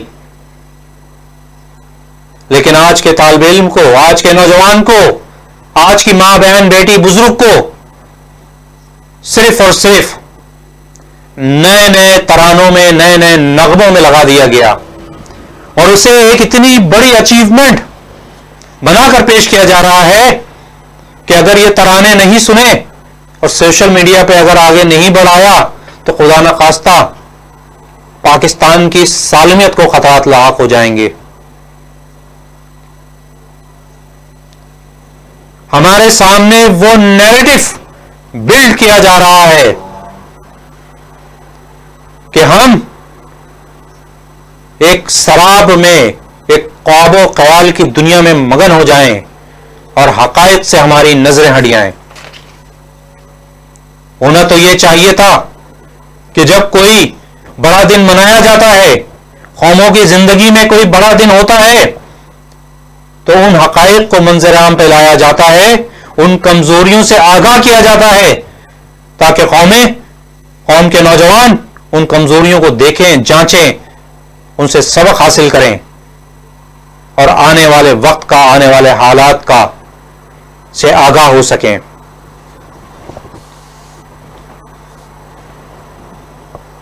यही कुछ पाकिस्तान के एक मुसल्लत करदा सिलेक्टेड वजीर आजम इमरान खान की हुकूमत,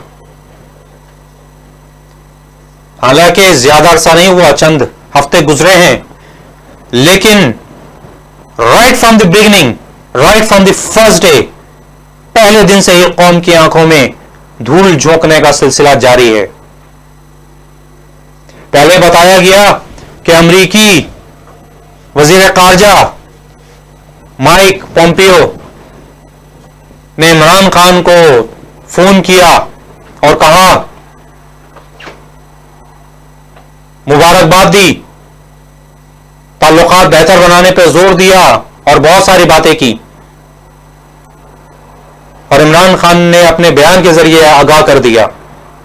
लेकिन अगले ही रोज अमरीकी स्टेट डिपार्टमेंट ने बयान जारी किया कि जो कुछ वजीर आजम इमरान खान ने बयान किया, हुकूमत ने बयान किया, ऐसा कुछ नहीं था। इस टेलीफोनिक कन्वर्सेशन में कहा गया कि पाकिस्तान की सरहदों के अंदर दहशतगर्दों की जो आमाजगाहें हैं उनको खत्म किया जाए और पाकिस्तान उनकी सरपरस्ती खत्म करे। लेकिन कौम की आंखों में धूल झोंका गया और एक हफ्ते तक ड्रामेबाजी लगाई गई और बिलाकर मजबूर होकर स्टेट डिपार्टमेंट ने उस टेलीफोनिक कन्वर्सेशन, उस इमरान खान और माइक पोम्पियो स्टेट सेक्रेटरी के दरमियान जो टेलीफोनिक कन्वर्सेशन हुई, जो गुफ्तगू हुई, उसकी ट्रांसक्रिप्ट पाकिस्तान की हुकूमत के मुंह पर दे मारी और उसके बाद न वजारत खारजा ने तरदीद की, न हुकूमत पाकिस्तान ने तरदीद की और पूरी दुनिया में पाकिस्तान की जग हसाई हुई, पाकिस्तान का मजाक उड़ाया गया। यही कुछ फ्रांस के सदर की टेलीफोनिक कॉल के मुतालिक हुआ। तो फ्रांस के सदर ने कॉल की और इमरान खान साहब एंकर पर्सन साफियों के साथ मीटिंग में मशगूल थे और उन्होंने कहा कि उन्हें बताया गया कि फ्रांस के सदर ने मुबारकबाद की कॉल, टेलीफोन कॉल की आपको, और इमरान खान ने कहा कि फ्रांस के सदर को जाकर कहें कि मैं आधे घंटे बाद फोन कॉल करता हूं आपको। ये मजाक, ये लतीफा आप दुनिया में कहीं और सुनाइएगा। कई दिन तक सोशल मीडिया के जरिए नाम नेहाद टीवी एंकर पर्सनों के जरिए कौम की आंखों में धूल झोंकी गई कि इमरान खान ने फ्रांस के सदर की कॉल रिजेक्ट कर दी और कहा कि इंतजार कीजिए, मैं आधे घंटे बाद आप आधे घंटे बाद मुझे कॉल कीजिए। लेकिन हकीकत यह है कि फ्रांस के सिफारतखाने ने फ्रांसीसी सदर की फोन कॉल की टाइमिंग के लिए कॉल की थी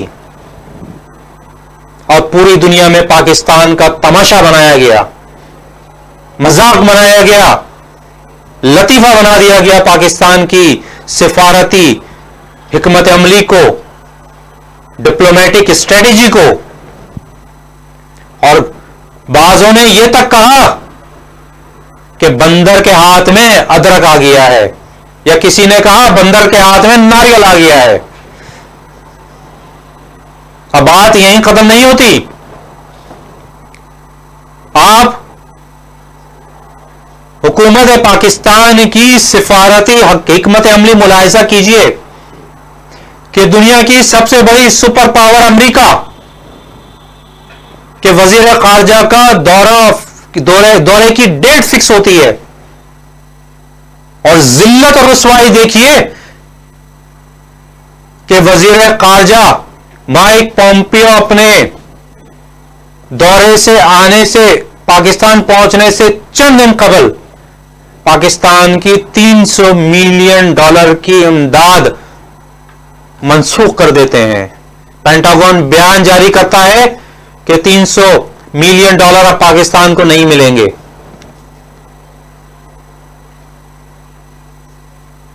और पाकिस्तान के वजीर खारजा, पाकिस्तानी हुकूमत बड़ी अकड़ दिखाती है, और अकड़ दिखाकर कहती है कि हम खैरात नहीं लेंगे, हमें इमदाद की जरूरत नहीं है। और बैनुल अक़वामी डिप्लोमेसी, बैनुल अक़वामी डिप्लोमेटिक ट्रेडिशन के बरखिलाफ एक मुल्क के वजीर खारजा का एयरपोर्ट पर इस्तकबाल नहीं किया गया। ना वजीर खारजा पहुंचे, न वजारत खारजा की फर्स्ट सेक्रेटरी पहुंची, बल्कि एक निचले दर्जे के अफसर को भेज दिया गया इस्तकबाल करने के लिए। आपने ये अमल करके कोई अपनी डिप्लोमेटिक या सिफारती स्ट्रेटेजी दुनिया को नहीं बताई, बल्कि आपने ये बताया कि हम कमअक्ल हैं, हमें दूरअंदेशी से कोई वास्ता नहीं, बल्कि हमारा सिर्फ और सिर्फ मकसद फोटो सेशन के जरिए पाकिस्तान की आवाम की आंखों में धूल झोंकना है। और 2 घंटे बाद पाकिस्तान के वजीर खारजा, अमरीकी वजीर खारजा के दौरे के बाद 2 घंटे 2.5 घंटे की प्रेस कॉन्फ्रेंस करते हैं और बड़ी लंबी चौड़ी दलीलें देते हैं, तावीलें पेश करते हैं। पूरे पाकिस्तान के मीडिया उस प्रेस कॉन्फ्रेंस को बराह रास्त नशर करता है और यह कहा जाता है कि हमने सीना ठोक कर कहा अमेरिका को कि हमें कोई इमदाद नहीं चाहिए, हमसे बात करनी है और बराबरी की बुनियाद पर बात होगी। और अमेरिका ने हमारे सामने कोई मुतालबा नहीं किया, अमेरिका ने हमसे कुछ नहीं कहा, बल्कि अमेरिका ने हमसे यह कहा कि हमें ताल्लुकात बेहतर करने हैं, हमें कल्चरल, मुआशी, बिजनेस ताल्लुकात बेहतर करने हैं।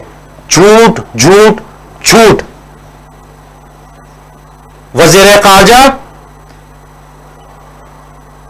के प्रेस कॉन्फ्रेंस के कुछ ही देर बाद अमरीकी सिफारत खाने से एलानिया जारी होता है और कहा जाता है कि पाकिस्तान से कहा गया है कि वो पाकिस्तान के अंदर मौजूद दहशतगर्दों की अमाजगाहों, सेंचुरीज के खिलाफ डिसाइसिव और सस्टेनेबल एक्शन ले और उन्हें खत्म करे।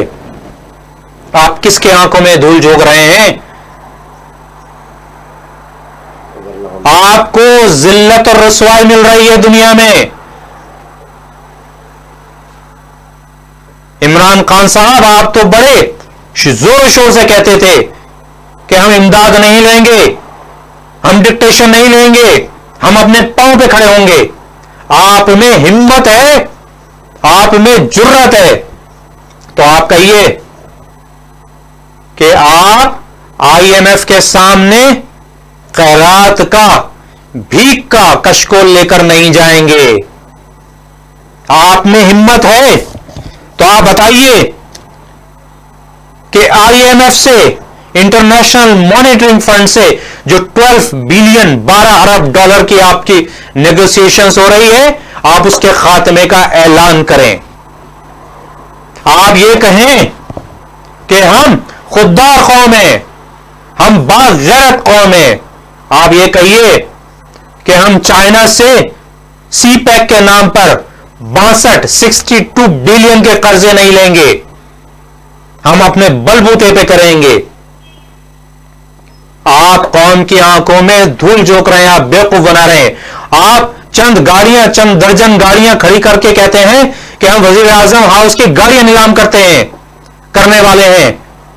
आप क्यों कौम को बेवकूफ बना रहे हैं? आपने तो कहा था कि मैं वजीर आजम बनते ही पहले ही दिन गवर्नर हाउस पे बिल्डोजर चला के गवर्नर हाउस खत्म कर दूंगा, वजीर आजम हाउस को यूनिवर्सिटी बना दूंगा, ऐवान सदर को यूनिवर्सिटी बना दूंगा। कहां गए वो आपके दावे? कहां गए वो आपकी बड़ी बड़ी दावेदारियां? कौम को सिर्फ और सिर्फ आपने झूठे लॉलीपॉप दे रहे हैं और देने वाले हैं। आप टीवी पर आकर ऐलान कीजिए कि आपकी हुकूमत का पहला तोहफा कौम को मिल चुका है और गैस के निर्खों में 46% 40% इजाफा हो चुका है। आप ये कौम को क्यों नहीं बता रहे हैं? आपकी हुकूमत एक दिन भी बैनुल-अक़वामी कर्जों के बगैर नहीं चल सकती।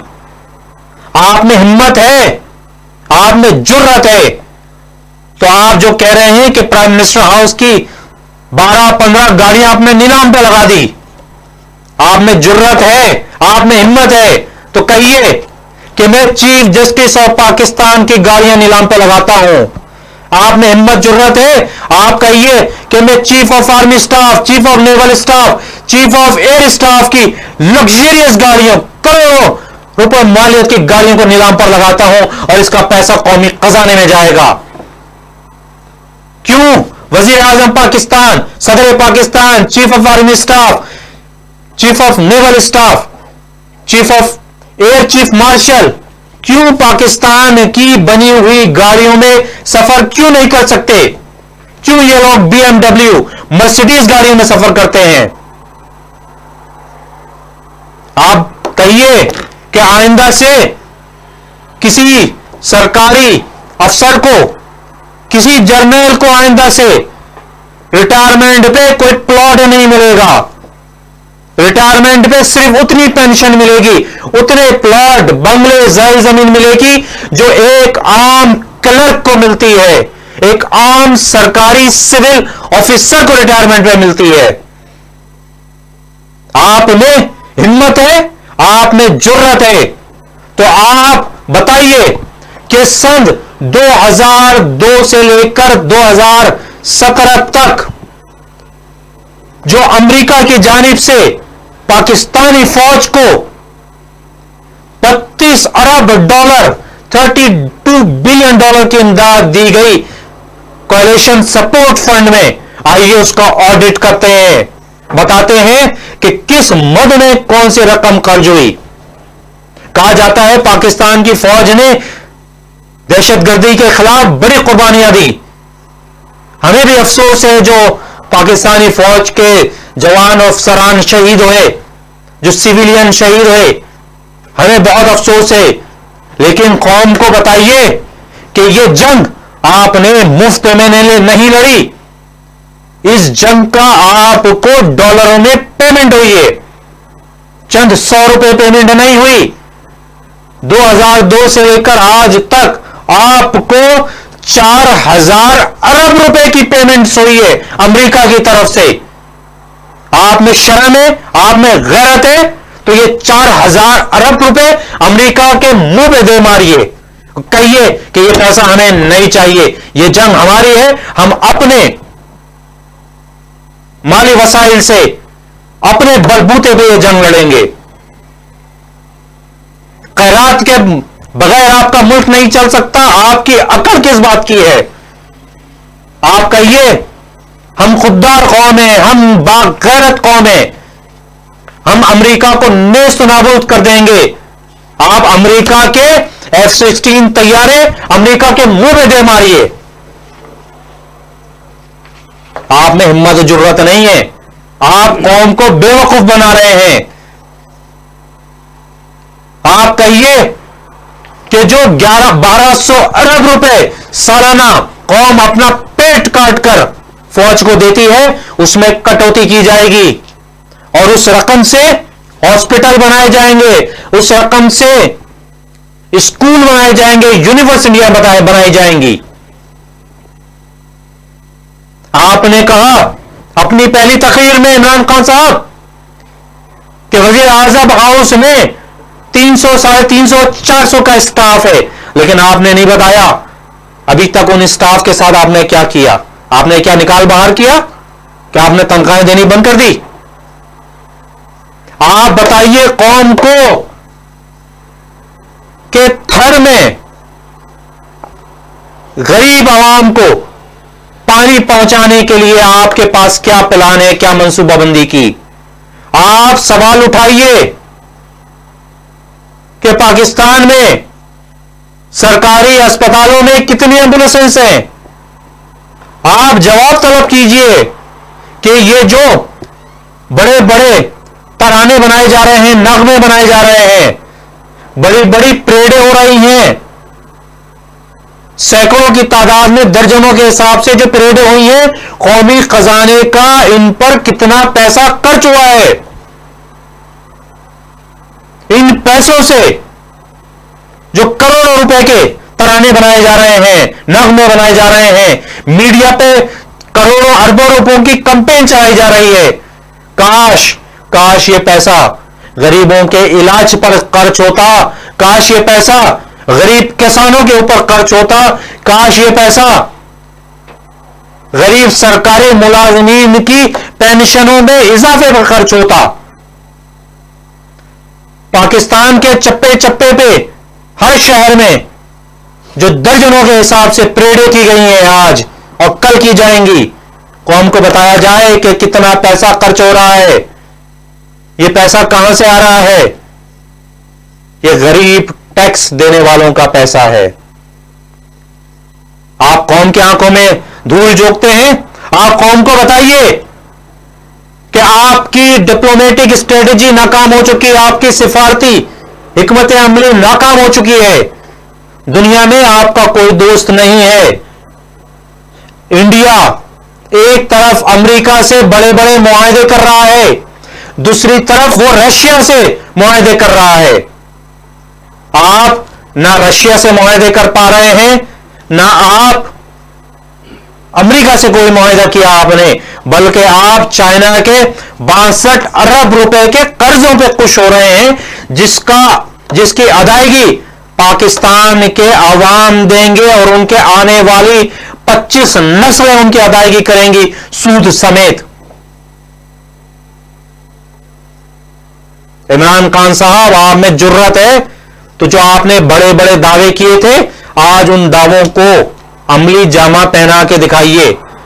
हम इंतजार कर रहे हैं कि कब आप ऐवान सदर को यूनिवर्सिटी में तब्दील करेंगे, कब आप प्राइम मिनिस्टर हाउस को यूनिवर्सिटी में तब्दील करेंगे, कब आप governor houses, chief minister houses पे बिल्डोजर चलाएंगे। पाकिस्तान की कौम और एक एक बच्चा आपके इस अमल का इंतजार कर रहा है। बहुत बहुत शुक्रिया। जी महाजिर, जी अल्ताफ।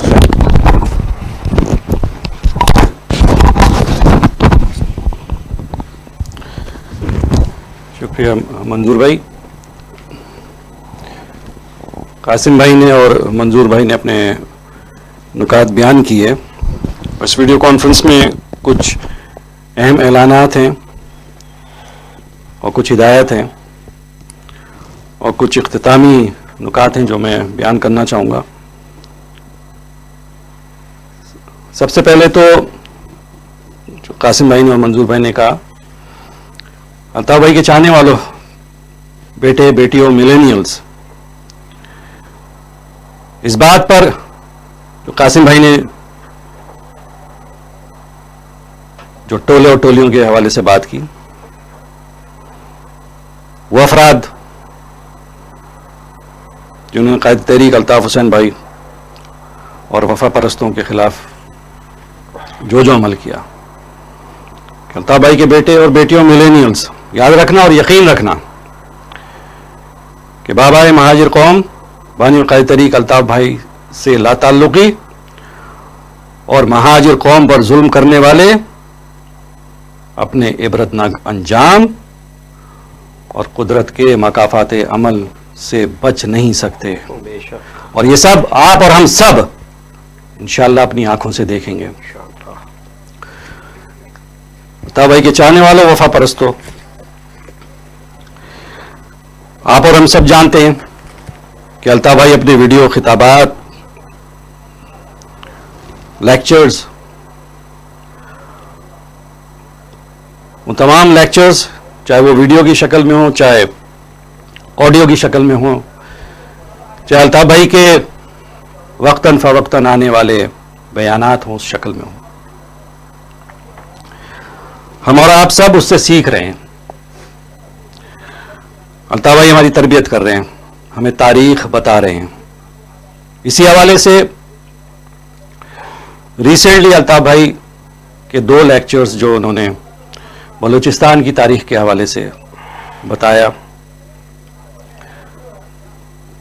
उस ज़िम्न में जो अल्ताफ़ भाई का जो नेक्स्ट लेक्चर है वो 8 सितंबर बरोज़ हफ्ता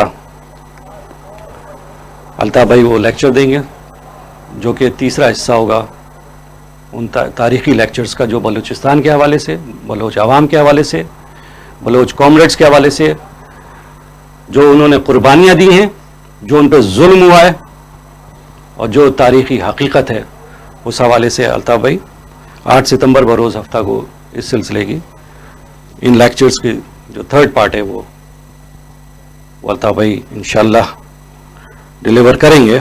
और आप और हम सब तारीख जो अल्ताफ़ भाई हमें बता रहे हैं, हमें आगाह कर रहे हैं, हम उससे मुस्तफ़ीज़ होंगे।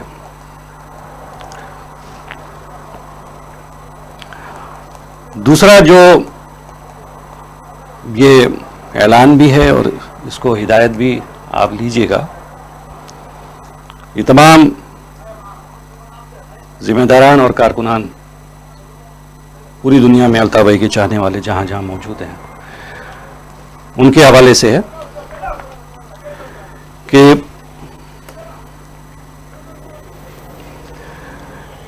जो कि 17 सितंबर के हवाले से है कि 17 सितंबर को बाबा महाजिर कौम बानी क़ायद तरीक़ अल्ताफ़ हुसैन भाई सालगिरह का दिन है 17 सितंबर। लेकिन क़ायद तरीक़ अल्ताफ़ हुसैन भाई ने हिदायत की है कि आशूरा मुहर्रम के तक़द्दुस और एहतराम में 17 सितंबर को उनकी सालगिरह की तक़रीबात मौख़र कर दी जाएं। मैं एक बार फिर दोहरा दूं कि 17 सितंबर यानी 2018 जो आशूरा मुहर्रम के तक़द्दुस की वजह से और एहतराम की वजह से सालगिरह की तक़रीबात मौख़र कर दी जाएं। लिहाजा क़ायद तरीक़ अल्ताफ़ हुसैन भाई की हिदायत पर सालगिरह की तक़रीबात मौख़र करने की हम यहाँ हिदायत करते हैं। जिस तरह अल्ताफ़ भाई ने हमसे कहा, हमें वो फॉलो करना है। ताहम 17 सितंबर 2018 को लंदन में क़ायद तरीक़ अल्ताफ़ हुसैन भाई से हम सब तमाम ज़िम्मेदारान कारकुनान वो तजदीद अहद वफ़ा करेंगे इंशाअल्लाह। पाकिस्तान में तमाम वफ़ा परस्त कारकुनान, मिलेनियल्स, यूथ, माँ बहनें, बुज़ुर्ग एहतियात को मलूज़े खातिर रखते हुए बाबा महाजिर कौम क़ायद तरीक़ अल्ताफ़ हुसैन भाई से तजदीद अहद वफ़ा करेंगे इंशाअल्लाह। इसी तरह ओवरसीज़ यूनिट्स 17 सितंबर के हवाले से 17 सितंबर के दिन तजदीद अहद वफ़ा करेंगे और तंजीमी इजलास मुनक़्क़िद करेंगे। यहाँ लंदन में क़ायद तरीक़ अल्ताफ़ हुसैन भाई की 65वीं सालगिरह का इज्तिमा अक्टूबर में मुनक़्क़िद किया जाएगा। इस हवाले से दिन, तारीख़ और वक्त का ऐलान बाद में कर दिया जाएगा इंशाअल्लाह। आप सबको उससे आगाह कर दिया जाएगा। ये कुछ ऐलानात थे और हिदायत आप तक पहुंचानी थी। इस वीडियो ब्रीफिंग के इख्तिताम में कुछ वीडियो क्लिप्स हैं, शॉर्ट वीडियो क्लिप्स, वो हम आपको दिखाएंगे। तारीख जो सच है वो बयान करेंगे कि आपने आज का ये बिना का गीतमाला देखा, तमाशा देखा, योम दफा। हमको सबको याद है ये जनरल बड़ी शाबाशियां देते हैं, झूठी तसल्लियां देते ही हैं। दरअसल आपको याद होगा कि इस फारूक सत्तार के कोऑर्डिनेटर आफ्ताब अहमद भाई को शहीद किया गया, मावरा अदालत शहीद किया गया। और उस वक्त के चीफ ऑफ आर्मी स्टाफ ये आफ्ताब शहीद अपनी वालदा के साथ। उस वक्त के चीफ ऑफ आर्मी स्टाफ ने, राहिल शरीफ ने, ISPR ने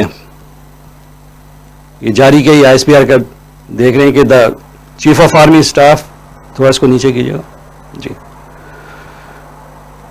the chief of army staff उस वक्त जो राहिल शरीफ था, has directed an inquiry to find out truth in the case of Aftab Ahmed who died in Karachi yesterday, said an ISPR statement.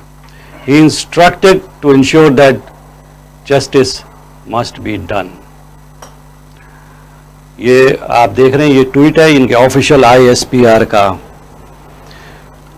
और राहिल शरीफ ने, उस वक्त बिलाल अकबर ने, जो उस वक्त DG रेंजर्स था, ये यकीन दहानी कराई थी कि आफ्ताब भाई की जो मावरा अदालत शहादत हुई है रेंजर्स के हाथों, उसकी इंक्वायरी होगी पूरी, और जो लोग मुलव्विस है रेंजर्स के अफराद, उनको गिरफ्तार करने के बाद उनको सजा दी जाएगी। आप और हम सब जानते हैं कि जर्नल हमेशा झूठे वादे करते हैं। तारीख भरी पड़ी है, इन्होंने कुरान उठा के बलोच रहनुमाओं को भी पहाड़ों से उतारा, उनको धोखा दिया और उनको जो है फांसी की सजा दिया, और कुरान पे वादा किया था इन बेगैरतों ने। पूरी तारीख भरी पड़ी है इनकी। इसी तरीके से शहीद वफा प्रोफेसर डॉक्टर हसन जफर आरिफ भाई, उनका मावरा अदालत शहादत हुई 13 जनवरी 2018। और प्रोफेसर डॉक्टर हसन जफर आरिफ भाई, जो पाकिस्तान की तारीख में फलसफे का सबसे बड़ा नाम, उनका जुर्म सिर्फ ये कि वो कायद तरीक अल्ताफ हुसैन भाई के फॉलोअर, और ये बताया गया इनकी तबाही मौत हुई इसी तरीके से जिस तरीके से इन्होंने रिपोर्ट आफ्ताब शहीद के हवाले से दी थी। पूरी दुनिया जानती है कि राव अनवर और उसकी टीम मुलव्विस है, या ISI मुलव्विस है, ये फौज मुलव्विस है शहीद वफा प्रोफेसर डॉक्टर हसन जफर आरिफ भाई की मावरा अदालत शहादत में। इसी दिन यानी 13 जनवरी 2018 को इसी राव अनवर ने नकीबुल्लाह महसूद के मावरा अदालत शहादत किया। इस वीडियो कॉन्फ्रेंस में ये नुकात बयान करने का मकसद और तारीख में बयान करने का मकसद ये है कि ये जो आज तमाशा, ये जो लगाया बिना का गीत माला इन झूठों ने, मक्कारों ने, तारीख में तारीख को गलत मलत पेश करने वालों, कि ये लोग वादे करते हैं। ये चीफ जस्टिस जो साकिब निसार बड़ा भरमबाजी है, इसी चीफ जस्टिस ने इसको पूरा प्रोटोकॉल दिया था राव अनवर को, और इसको बहादुर आदमी करार दिया था।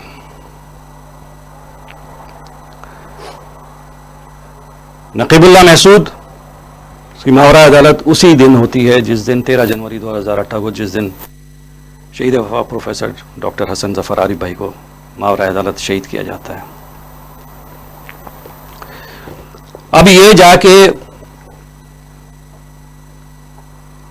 वहां पर शहीदों के घर पे जा रही है, हमारी माएँ बहनें, महाजिर माएँ बहनें 9 दिसंबर को यादगार शोहदा पे जाती हैं कुरान खानी फातिहा खानी के लिए, और वहां ये सलूक किया जाता है। ये रेंजर्स, ये बेगैरत, इनकी तो टांगे कांपती हैं। वहां पे कोई तस्वीर दिखाई थी ना उसकी, ताना बरकी की, वहां ये भरमबाज नहीं पहुंचे हैं।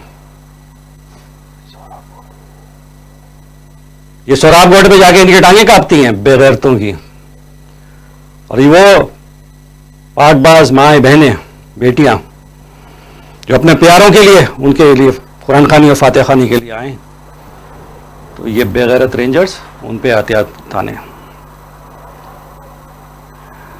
बाजवा साहब,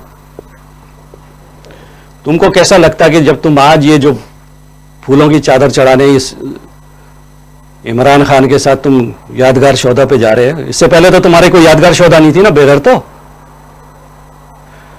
और तू वहां जाता और तेरे पर ये रेंजर्स इसी तरह, तेरी रेंजर्स तेरे पर इस तरह असला तानती बेगैरत, वो भी इंशाल्लाह वक्त आएगा। कुदरत का अपना मकाफात अमल है, तुम्हें उससे गुजरना होगा। ये लौहे महफूज पे लिखा है, ये होना है इंशाल्लाह। जो तुमने जुल्म किए उस सबका हिसाब तुम्हें देना है। अब मैं यहां पर छोटी शॉर्ट क्लिप्स हैं, वीडियोस हैं, वो आपको दिखाना चाहूंगा इस राव अनवार के हवाले से। उसके बाद इस बाजवा की दिखाऊंगा वीडियो क्लिप्स कि किस तरह धोखा देते हैं कि ये इमरान खान पहले राव अनवार के मुताल्लिक उसको सपोर्ट कर रहा है। 1.25 साल पहले वो दिखाइए क्या कह रहा है उसके सपोर्ट में, इस राव अनवार जो 440 अफराद के जो नॉन है, 440 अननोन की बात नहीं हो रही यहां पर, जो नॉन मावरा अदालत शहादतें हैं रजिस्टर्ड ऑफिशियली 440, उसके मुताल्लिक ये बेगैरत ये क्या कह रहा है, ये देखिएगा गौर से। इमरान खान का सिंध पुलिस के मामलात में वजीर आजम की सियासी मुदाखलत पर गहरी तशवीश। एसएसपी मलिर राव अनवार की जानिब से एमकेएम के रहनुमा की गिरफ्तारी को सियासत का शिकार कर दिया गया। ठीक, ये आपने देखा, ये भी मकाफात अमल है। आखिर में आपने कुछ देखा होगा उस गेंडे को आज शोर कर रहा है बेगैरत, या मुझे नहीं पता, दस्तखत नहीं लिए गए मुझसे, तुम सब इस मकाफात अमल से गुजरोगे। अब वो वीडियो दिखाएगा जिसमें ये इमरान खान कह रहा है कि राव अनवार जो 440 अफराद का जो इंटरव्यू दे रहा है वो एंकर को, वो दिखाएगा।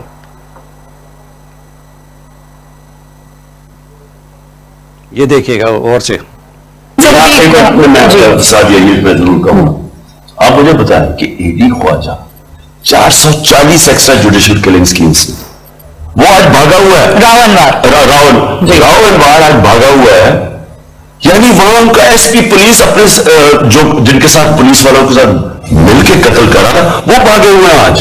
आप दौरान भी एनकाउंटर्स कर, आप ये कह रहे हैं कि हम तो पकड़े ना मुजरिमों को, वहां पुलिस भागी हुई है। ये आपने देखा इस बेगैरत को, इमरान खान को, यू टर्न। पहले राव अनवार की तारीफें कर रहा है, वही राव अनवार है ना, उसकी तारीफें कर रहा है। उसके बाद बोल रहा है कि ये 440 अफराद का जो है कातिल है, मावरा अदालत शहादतों में मुलव्वस है। अब हम आ जाते हैं उसकी तरफ, बाजवा की तरफ। ये इसी नकीबुल्लाह महसूद के हवाले से, ये गुज़िश्ता 5 बरस से जो ये बदमाशी इन्होंने, जो रियासती बर्बरियत दहशतगर्दी इन्होंने कराची में और महाजरों के खिलाफ सिंध के शहरी इलाकों में रवा रखी है। 80 से जायद मावरा अदालत शहादतें, 400 से जायद लापता, हजारों पाबंद सलासल, हजारों घरों से बेघर। अब ये बाजवा जिसने इन जनरलों की ये जो शाबाशियां देते हैं ना सिपाहियों की, इस पर मत जाएगा, ये झूठी तसल्लियां इनकी जो होती हैं, ये सब झूठी तसल्लियां। वैसी तसल्ली इसने, बाजवा ने नकीबुल्लाह महसूद के वालिद को, ये गया था उधर घर पे,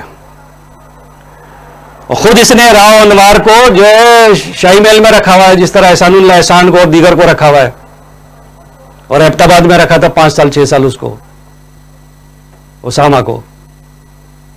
उसके बाद ये रिहा कर रहा है, 1 महीने बाद ये गिरफ्तार होने के बाद राव अनवार रिहा हो जाता है। जिसके सबूत और शवाहिद मौजूद हैं कि 440 प्लस मावरा अदालत शहादतें इसने की हैं। उसके बावजूद ये बरमबाज चीफ जस्टिस निसार जो है, साकिब निसार, इसकी औकात क्या है? अबे तूने जाके खुद छापा मारा शर्जील मेमन के कमरे में, तूने खुद शराब की बोतलें बरामद की। तेरी ये औकात है कि एक लैब टेक्नीशियन ने उन शराब की बोतलों को शहद और ऑलिव ऑयल में जो है कन्वर्ट करवा दिया, और तू बरमबाज जो है तू बस मुंह देखता रह गया। ये तो तेरी औकात है, और बना फिरता तू चीफ जस्टिस। तू नहीं बोला था ना कि ये बहुत बहादुर आदमी है रावणवार।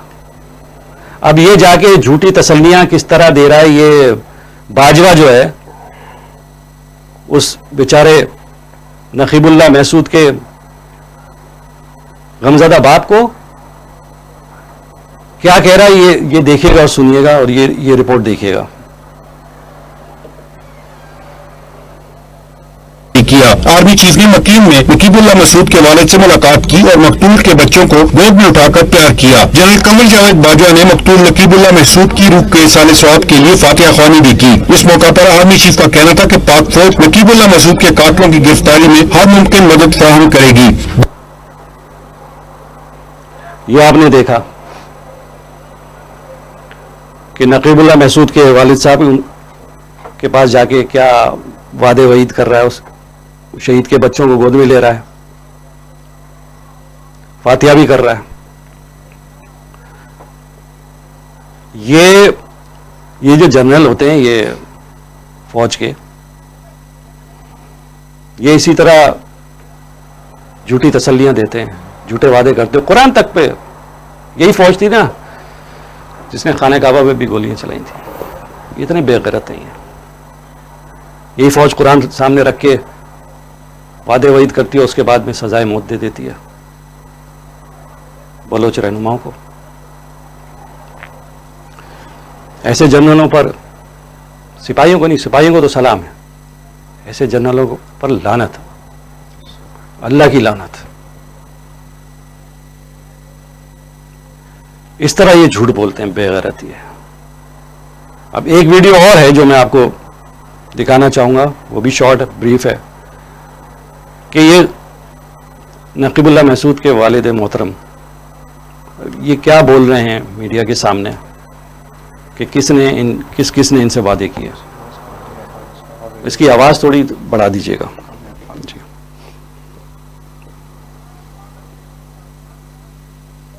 देखो भाइयों, नाकिब आप सब लोग पहचानते हैं कि ये हमारा बेटा है, वो पे गुनाह है। ये एक नाकिब हम बरकरार इंसाफ के लिए रखेगा। ये कौन भी जो मैंने बताता वो सब बरकरार होएगा। तो इंशाल्लाह मेरे साथ वादा चीफ जस्टिस ने किया सुप्रीम कोर्ट कि ये कौम का बच्चा है, तुम्हारा नहीं है। बाजवा ने किया कि ये कौम का बच्चा है। इस्लामाबाद में वज़ीर आज़म ने बोला कि ये कौम का बच्चा है। ये 22 कोर्ट सब बोलता है कि ये कौम का बच्चा है, लेकिन ये वादा है। बाजवा ने ये बोला कि आप कितना परेशान है नकीबुल्लाह के पास साथ। मैंने उसको बोला कि हम परेशान है। बोलते कि क्यों परेशान है? मैंने उसको बोला कि ये 22 करोड़ आवाम ने लेता है कि ये कौम का बच्चा है, कि जितना 22 करोड़ आवाम परेशान है इतना हम परेशान है, इसमें से जास्ती नहीं है। ये 22 करोड़ का बच्चा है। लेकिन उसने बोला कि अकेला हम इंसाफ देगा, किसी से मत मांगो, हम देगा। मैंने उसको बोला कि वादा है? उसने बोला कि बिल्कुल। मैंने हाथ दिया, उसने हाथ रखा। दूसरे हाथ पर मैंने उसको बोला कि पक्का? बोलते जब पक्का। मैंने तीसरा हाथ रखा, वो छोड़ दिया होता कि हम अकेला हमारा इंसाफ देते। लेकिन हम ये मैं इंजीनियर साथियों से दरखास्त करूंगा कि इस वीडियो को, ये कह रहा है कि इनके वालिद मोहतरम कह रहे हैं नकीबुल्लाह शहीद के कि बाजवा ने कहा कि मैं अकेला इंसाफ दूंगा। ये दोबारा दिखाएगा, ये इन बेगैरतों के चेहरे जो है ये इन फौजी जनरलों के जरा दिखाएगा। इसमें वज़ीर आज़म का भी नाम लिया है, चीफ जस्टिस का भी बोला है, और इसका बाजवा का भी बोला है। दोबारा दिखाएगा। देखो भाइयों, नाकिब आप सब लोग पहचानते हैं कि ये हमारा बेटा है, वो पे गुनाह एक नाकिब हम बरकरार इंसाफ के लिए रखेगा। ये कौम भी जो मैंने बताता वो सब बरकरार रहेगा इंशाल्लाह। मेरे साथ वादा चीफ जस्टिस ने किया सुप्रीम कोर्ट कि ये कौम का बच्चा तुम्हारा नहीं है। भाजपा ने किया कि ये कौम का बच्चा है। इस्लामाबाद में वज़ीर आज़म ने बोला कि ये कौम का बच्चा है। ये 22 कोर्ट सब बोलता है कि ये कौम का बच्चा है, लेकिन ये वादा है। भाजपा ने ये बोला कि आप कितना परेशान है नकीबुल्ला के पास साथ। मैंने उसको बोला कि हम परेशान है। बोलते थे क्यों परेशान है? मैंने उसको बोला कि ये 22 करोड़ आवाम ने लेता कि ये कौम का बच्चा है, कि जितना 22 करोड़ आवाम परेशान है इतना हम परेशान है, इसमें से जास्ती नहीं है। ये 22 करोड़ का बच्चा है। लेकिन उसने बोला कि अकेला हम इंसाफ देगा, किसी से मत मांगो, हम देगा। मैंने उसको बोला कि वादा है? उसने बोला कि बिल्कुल। मैंने हाथ दिया, उसने हाथ रखा, दूसरे हाथ पर मैंने उसको बोला कि पक्का? बोलते जब पक्का। मैंने तीसरा हाथ रखा, वो छोड़ के आने होता है कि हम अकेला हमारा इंसाफ देते। लेकिन हम तरीक अल्ताफ हुसैन भाई के चाहने वालों, वफा परस्तों, ये आपने वीडियोस देखी, कासिम भाई ने, मंजूर भाई ने जो हक़ाइक़ बयान किए और जो एमकेएम का मौक़िफ़ है वो बयान किया, तारीख़ में रिकॉर्ड कराया। आज इस 6 सितंबर यौम दफ़ा के दिन इन्होंने हमेशा धोखा दिया है। इन्होंने हमेशा फौज ने भरमबाजियां की हैं, ड्रामेबाजियां की हैं, झूठे वादे वईद कस्बे की हैं, अल्लाह को, रसूल को, कुरान तक को धोखा दिया इन्होंने। ये 16 दिसंबर 1971 को तो हथियार डाल के 93,000 इधर पाकिस्तान वापस आ गए। इंडिया की जेलों में रह के इंडिया का नमक खाया इन्होंने, और यहां पर आकर सारी मराद भी ली इन्होंने, तरक्कियां भी पाई, गवर्नर भी बने, हुकूमतें भी की, सब कुछ हुआ। ये साकिब निसार बड़ी भरमबाजियां करता है। इसका ही चीफ जस्टिस हमीदुर रहमान, उसने वो हमीदुर रहमान कमीशन जो रिपोर्ट शाये की, उसमें जो उन्होंने सच बयान किया, पूरी रिपोर्ट की, सबको बताया ये जर्नल, ये सब कूते ढाका में और मशरक़ी पाकिस्तान की अलहदगी में इनका हाथ है और इनका किरदार है। तो एक नवाज शरीफ की हुकूमत आती है तो जनरल उमर का बेटा जो हमीदुर रहमान कमीशन में, जिसको ये बताया गया कि ये शख्स इसकी वजह से, या जो 5 जनरल्स के नाम उनमें से एक जनरल उमर,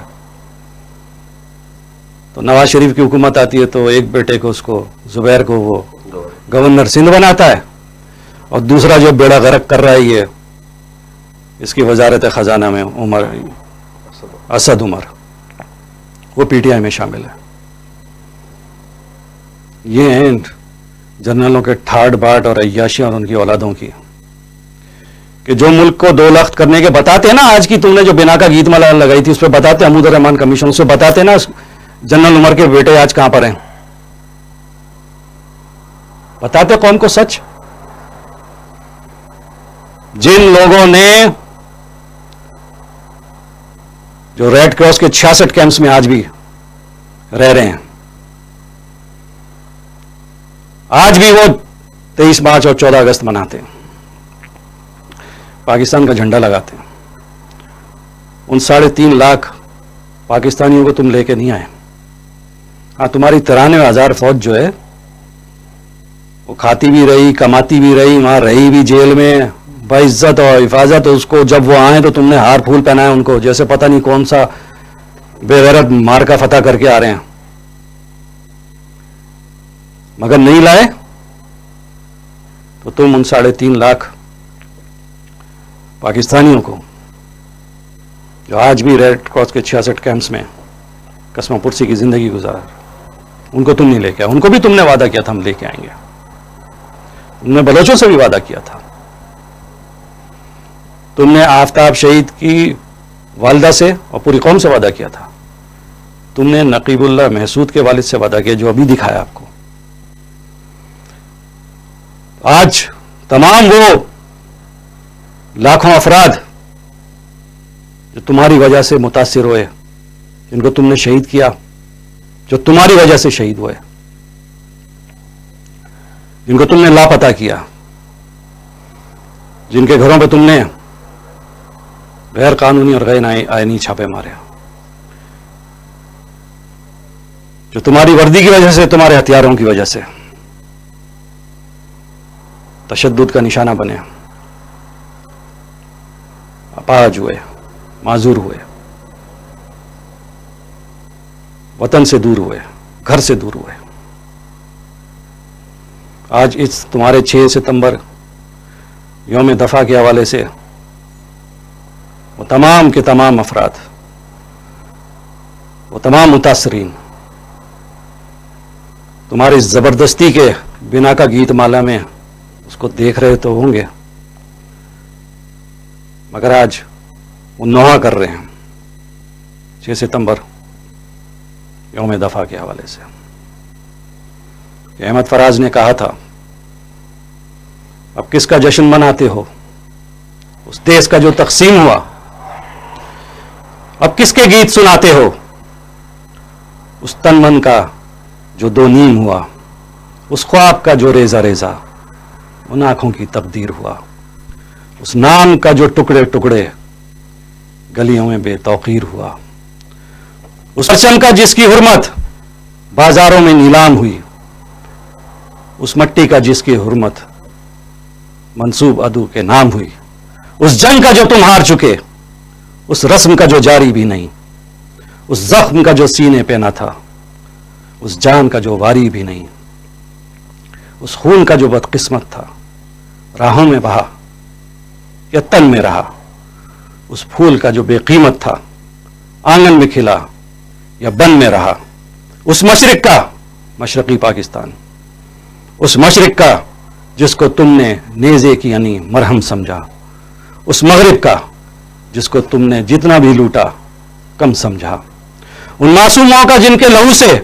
तुमने फरोजा रातें की, या उन मजलूमों का जिनसे खंजर की ज़बां में बातें की, उस मरियम का जिसकी इफ़्फ़त लुटती है भरे बाजारों में, उस ईसा का जो कातिल है और शामिल है गमखारों में, उन नौहा घरों का जिसने हमें खुद कत्ल किया खुद रोते हैं। ऐसे भी कहीं दमसाज हुए, ऐसे जल्लाद भी होते हैं। उन भूखे नंगे ढांचों का जो रक्स सरे बाजार करें, या उन जालिम कज़्ज़ाकों का जो भेस बदल कर वार करें, या उन झूठे इकरारों का जो आज तलक ईफा ना हुए, या उन बेबस लाचारों का जो और भी दुख का निशाना हुए। शाही का जो दस्त बदस्त आई है तुम्हारे हिस्से में, क्यों नंगे के वतन की बात करो, क्या रखा है इस किस्से में? आंखों में छुपाए अश्कों को होंठों पे वफा के बोल लिए, इस जश्न में मैं भी शामिल हूं, नाहों से भरा कशकोल लिए। जी अल्ताफ हुसैन भाई, जिए माजिर, सदा जिए। अस्सलाम वालेकुम वरहमतुल्लाहि वबरकातुहू।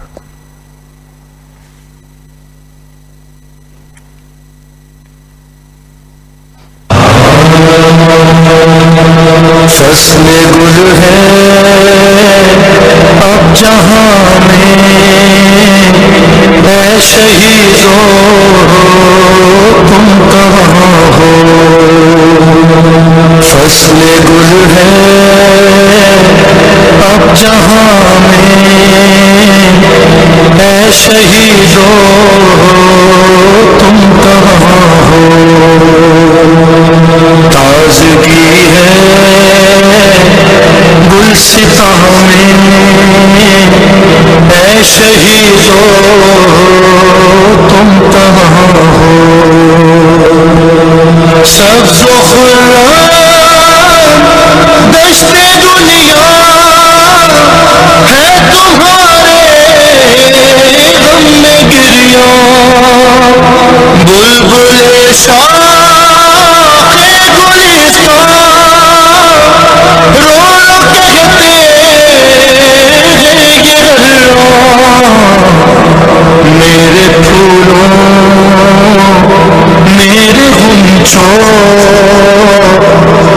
शहीदों तुम कहाँ हो, बिन तुम्हारे क्या बहारे, कैसे नग़्मे क्या तराने, चश्म नम है लब पे आहे,